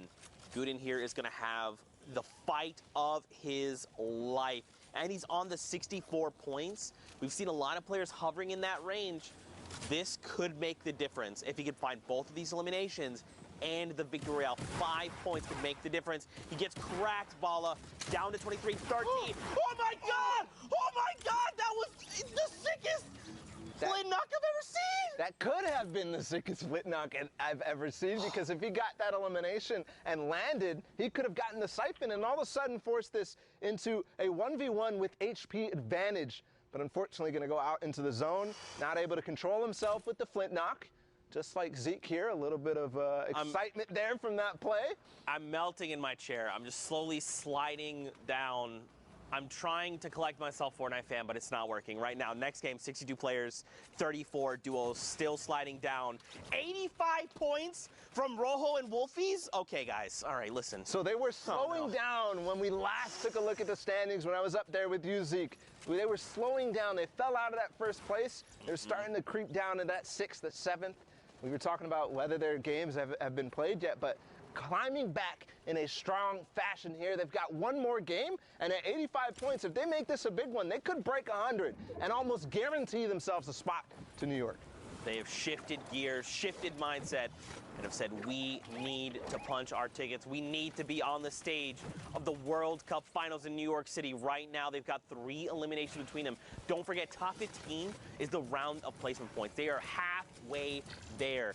They've got to play this smart. They've got to find these few eliminations, like this one player roaming around. Oh my God! Elite gets picked off, another elimination heading their way. And look at this, they're just looking to confirm eliminations, beam players as they can while being as safe as possible, because look at all the resources they've got available to them. Shadow bombs, chug splashes, the combat, minis, they've got it all. They're looking to make this, Bala. It's kind of crazy. I actually thought that he had an infantry rifle in his hands, but no, it's actually a heavy AR, which you don't see used too often anymore because of the effectiveness of that infantry rifle at long range, but you can't. You got to take what you get, and maybe he even prefers the heavy AR, because it does have, you know, a bigger clip in it. Yeah. Not doing quite as much damage, but up in the top left right now, we're not only looking at the thresholds reaching top 25, but Mr. Savage goes down in this game. Not too consequential because he's already qualified for New York, but that's another hint that they're probably not going to be making it up there and taking those top 4 spots. That's right. Don't forget they've qualified, which means right now they're playing for money, which is great. So you got to think they're trying to find eliminations. Den Magic Pulse, by the way, someone tweeted at us. That means the magical sausage. You're welcome. The more you know. More shots coming out here from Ollie is cracked. He did not manage to crack that player's shields, but the shots were pretty on point, and he's, of course, 761 above the damage threshold for the Storm. There, Motor, for just a brief moment, peeks out, and Ollie finds and secures it. I think he might have also hit Motor's teammate, Barox. I believe he did. As he jumped out of that box, I'm looking at Wolfies and Rojo right now, carpeting their way towards the zone. They're going to go ahead and decide to launch pad. They use that, you know, tarp for a second just to get ahead of everybody else, make sure they're not going to, you know, hit their heads and waste the launch pad effectively. But here, Benji using those chug splashes to immediately get back up to max health, starting his turtle forward. And the fish out of water here, I mean, the duel of these, you know, we kind of, it's funny that you said we may not see them in top 10, but look at the point threshold. I know. They said, look, Bala, we're savage, we're Benji Fishy, bro. Don't put us out. By the way, four rounds in the AR, only 4. And Zeke finds actually 2 players who didn't edit their box close. He's going to take out Black. And his teammate as well, Stoico, going down, and that's probably the end of their run in the World Cup. Benji literally just said, Zeke, I don't care about these 4 AR rounds. Watch me pick up the double, and now I'm sitting on 300. Check me again, bro! I'm a fish out of water! I can breathe in fresh air! That was, in case you didn't see that was a thing at the summer block party, which made me laugh, by the way. Go back and watch those little interstitials. They're fantastic. That's what I was referencing. But 86 points over on Wolfsies and Rojo. Yeah, and he's actually in trouble here as the Shadow Bomb. This player actually doesn't realize, though, he's going to take a nice shot onto Mawaka, sorry. as Wolfie's making his way forward. Rojo is split, but we've seen this situation before. Again, reaching towards that 90 points right now. One more elimination is going to do it, but Rojo goes down, and it's all up to Wolfie's right now. All right, here we go. So Rojo gets picked up. But now look, they've just hit that 90-point threshold. So let's think about this, right? If Wolfies could clutch it up by himself, he'd have to at least get the Victory Royale, which is another 7 points, and at least 3 eliminations. There's still 10 players. It's doable. To get 100, is that what you're to break the triple digits. Yeah, I want to see the 100. I want to see it because you know they want to see it too. I mean, based on what scores I'm seeing already spread out throughout the map and the games that we've seen, I think he's already probably clinched it. But you know, he's thinking, I have to perform the best I have ever done here. I have to win this game if I want to make it, because I don't have high ground. I don't have a teammate.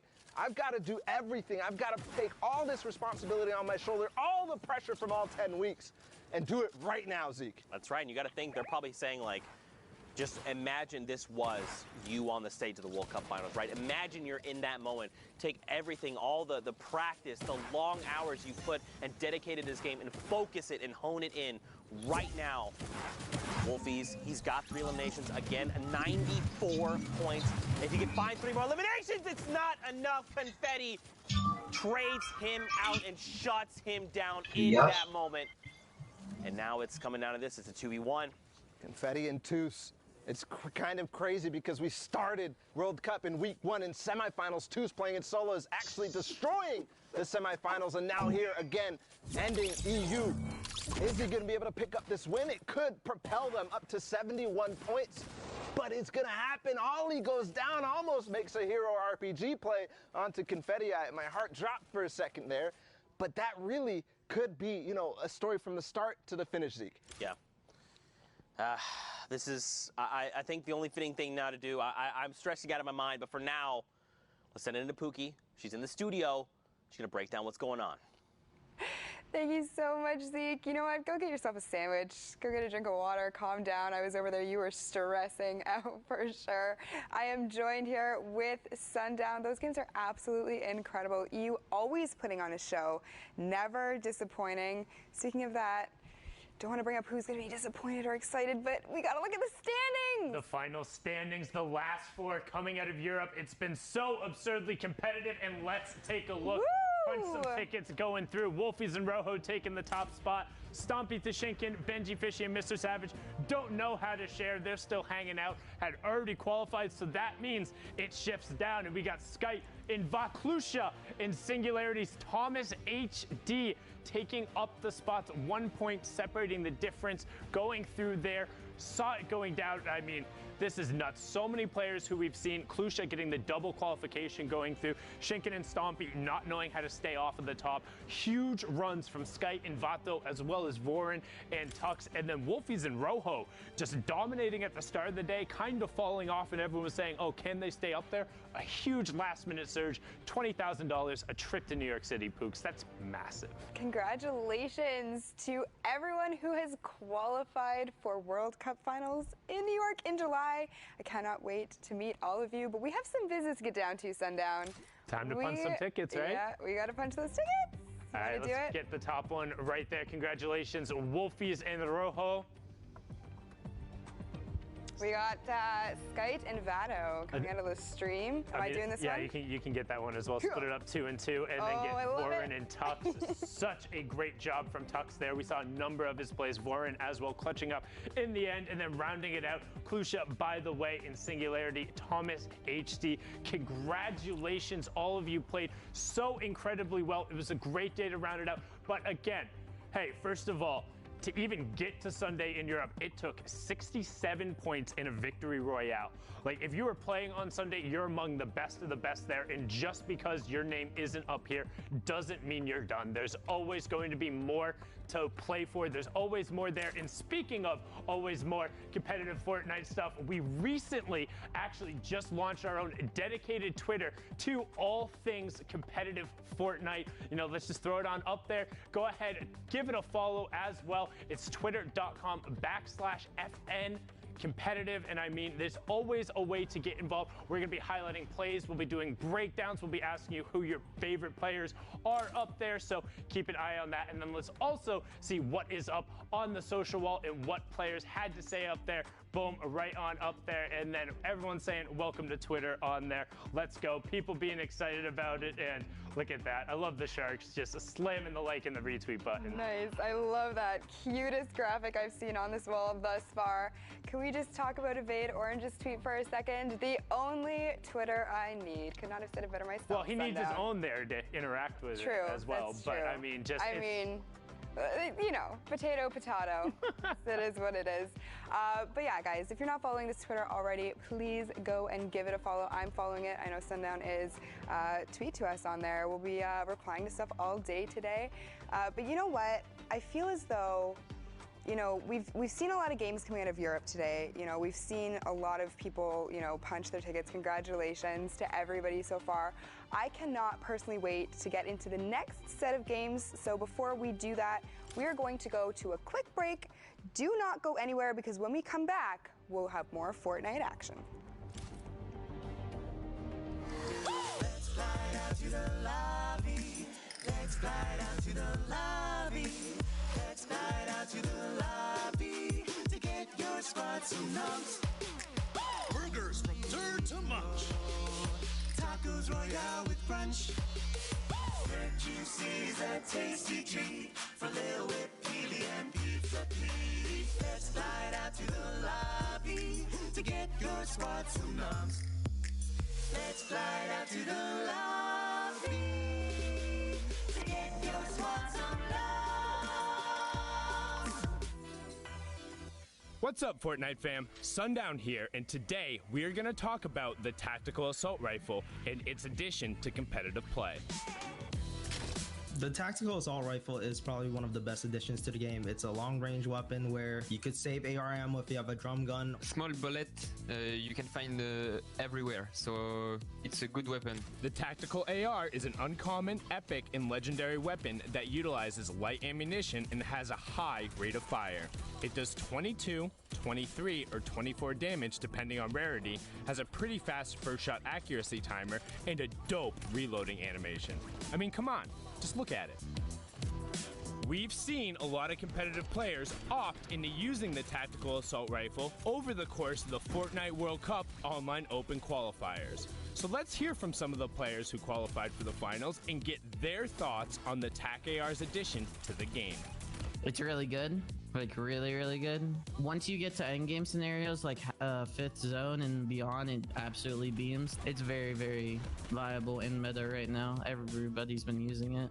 I like it because you could actually sneak up on someone. It has this low sound, so it's hard to hear. It has its viability due to its first shot accuracy that can make it really strong, and the fall off damage isn't as strong as it was for the silent SMG, which got vaulted. I reckon the gun's awesome for endgame, because if you've got height, that gun can really get a lot of eliminations because it's like a laser, and people endgame tend to have less HP than they would towards the early and mid game, so I think it's really strong in situations. Thanks for watching. What are your thoughts on the Tactical Assault Rifle, and when do you like to use it? Send us your opinions using the hashtag Fortnite World Cup, and I'll see you on the battle bus, or maybe on the high ground with a TAC AR.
Fortnite fam?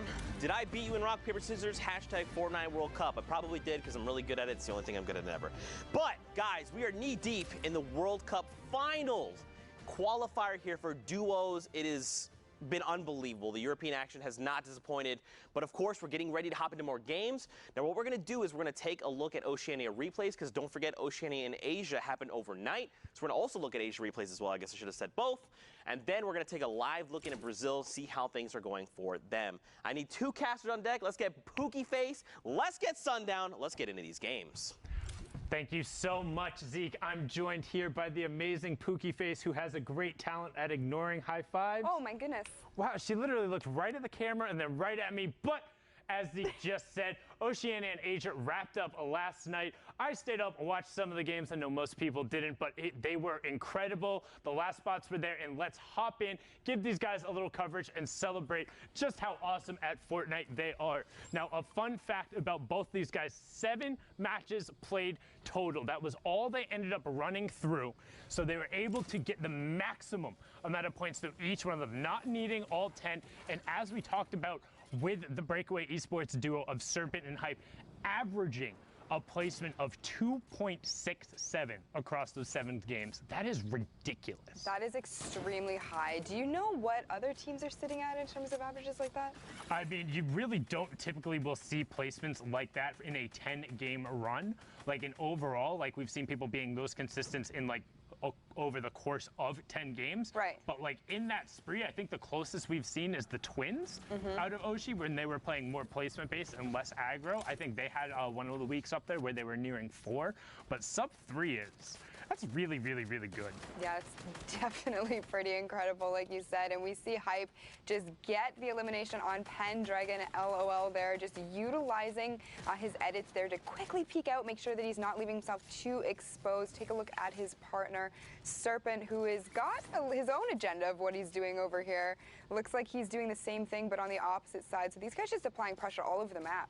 Yeah, and one thing to note, it is a much sparser circle when you're in those very late games in terms of Oceania. Some players opting to play aggro, trying to get their games out there, will just go full send and try and burn through a couple towards the end to get into another one.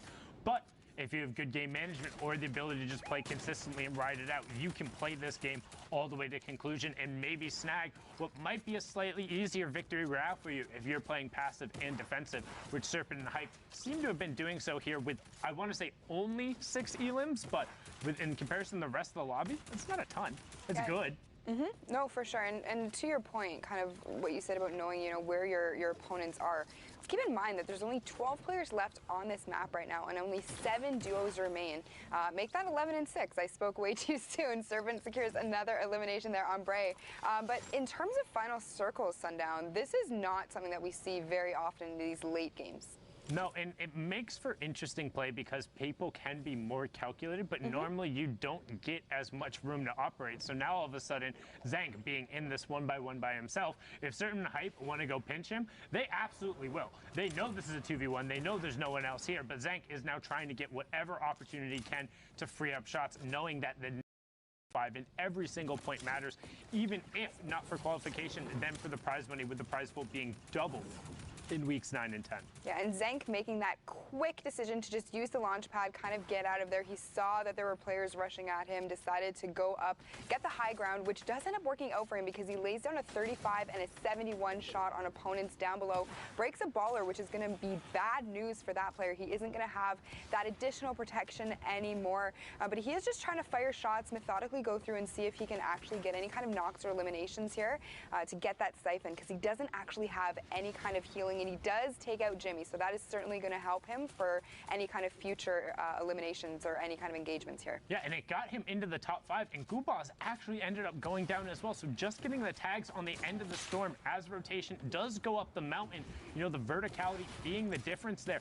Elimination does go over. That was the knock we had just talked about. While Replace goes through, he edits down, has nothing to catch himself, but luckily was on the edge of it. But Hype is relentless on the high ground, and now they're going to start working the top down. When we started on board with them, they had 4 elims, now worked it all the way up to 8. There is 9 and 10, and they're looking to close this match out, and this is where every point matters. Getting the wall replaced and Slaya goes down. Well done from Hype and Serpent. 11 elims in the victory royale. Well done from them indeed. Now, unfortunate to see Slayo go down. I know that he is a favorite from a lot of people, but you know what? Second place, not too bad, Sundown. No, it was a good effort, but like you said, once kind of those two get rolling, when they have the momentum, they are able to just run with it. We've seen it before in the semifinals, and when they finally converted it over, sometimes that's all it takes. If you're able to put the pieces together on the right day in the finals, that's what ends up mattering. Now we're on board here with Surf Junkie and Evanix.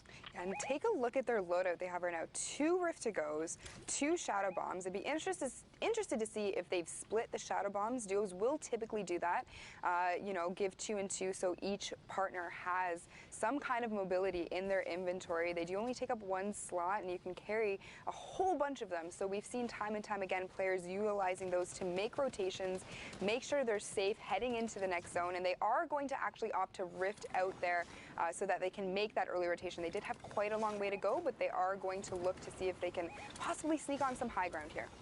Yeah, the thing is there, well, it seems like it is a little bit of an early rift. If you look at the bottom right-hand corner, majority of the players were in their path in order to get to the rotation. So when you have 2 rifts and 2 extra Shadow Bombs as well as a ton of the shields, you can afford to be a little more aggro there, and they're actually able to now get priority on the zone and pick up an elim as well. But can they get the mats and then disengage out with whatever upgrades they so desire? Again, Surf Junkie taking a lot of damage there, so he is going to have to really focus on getting healed up before they, you know, make the next rotation or before they take another engagement, because you certainly do not want your duo's partner going down or falling to anyone at this stage of the game. That certainly can spell disaster. But we are going to take a look here at Serpent and Hype. We saw a little bit of their gameplay in the last game. They look as though they're playing very, very well together today.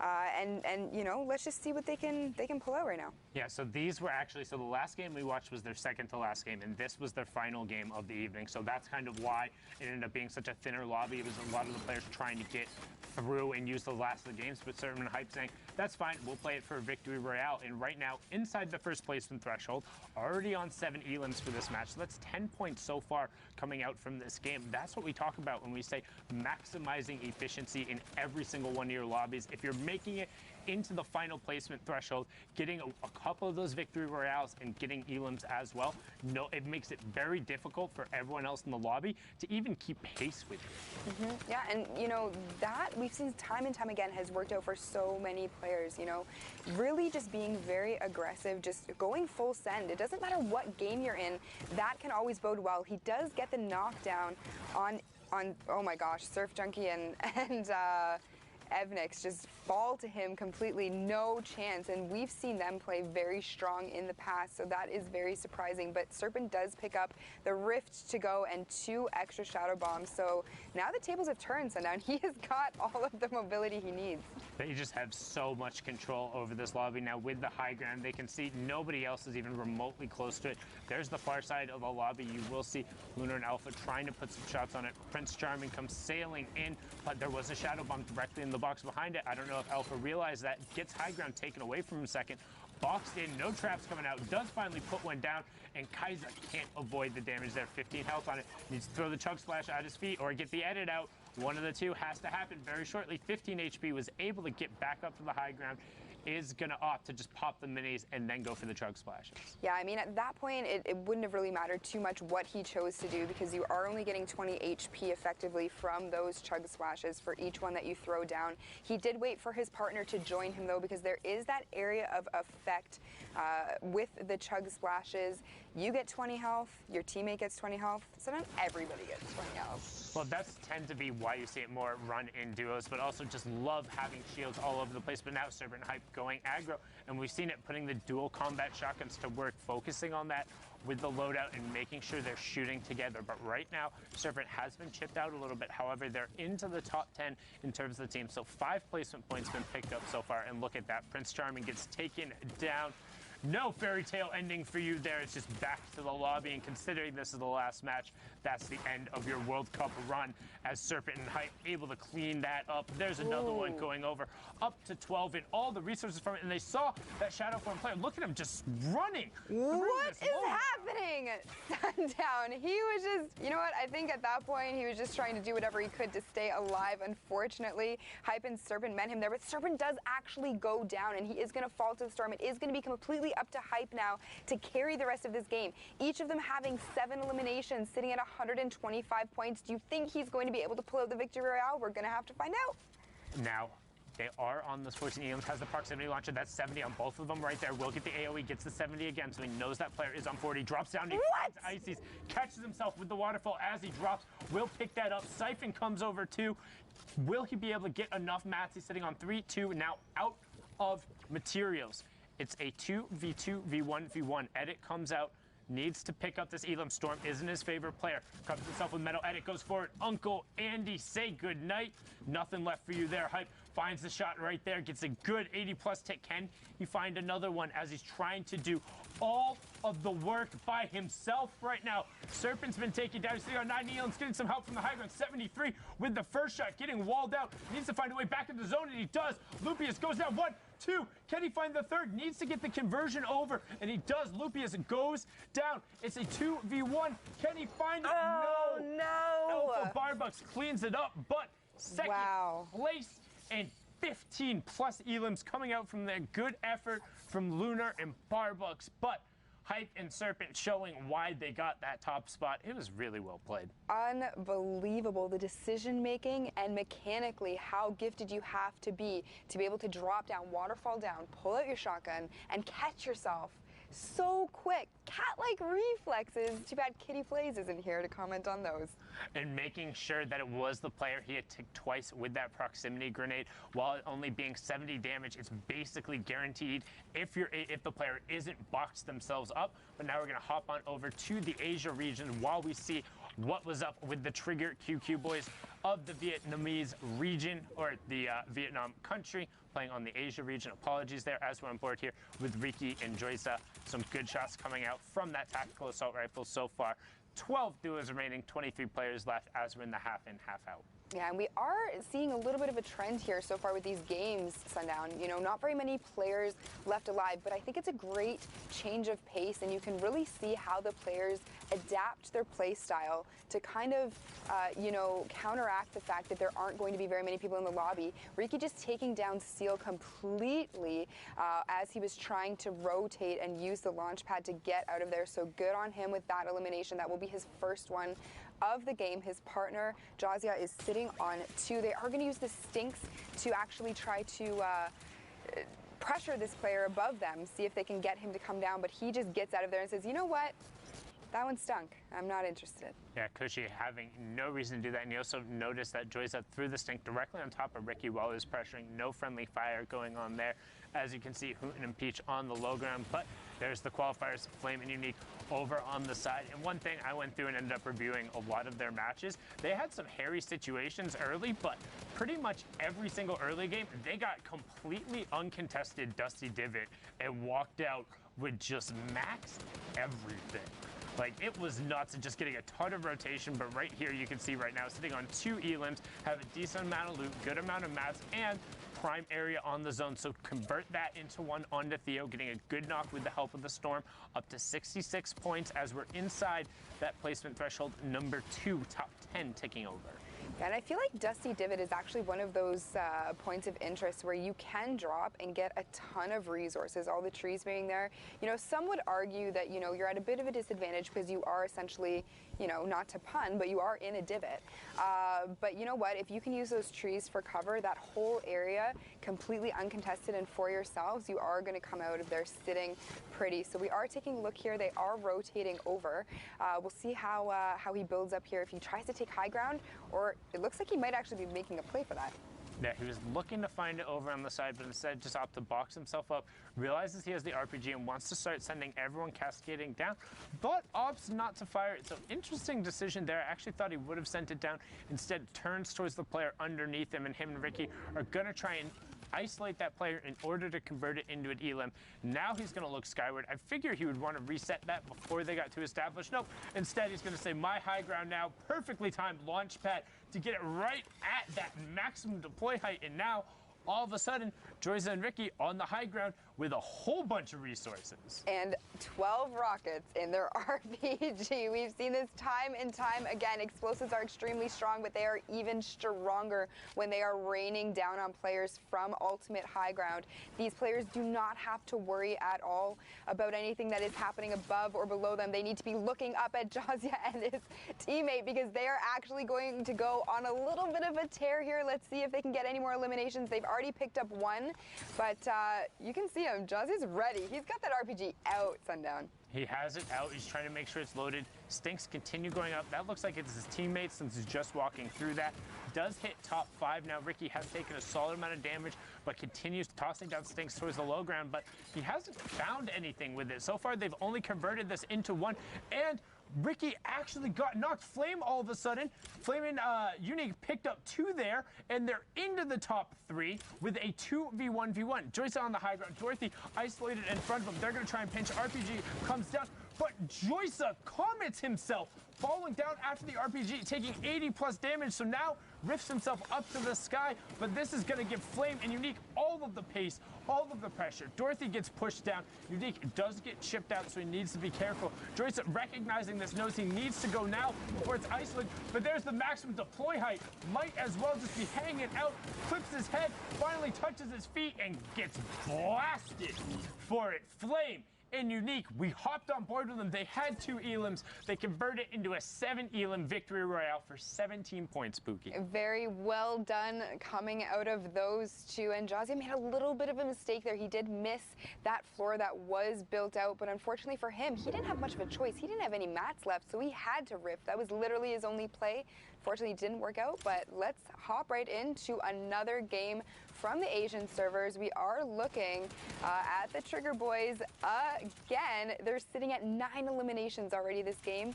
So, you know, let's kind of see if they're able to pull something off here.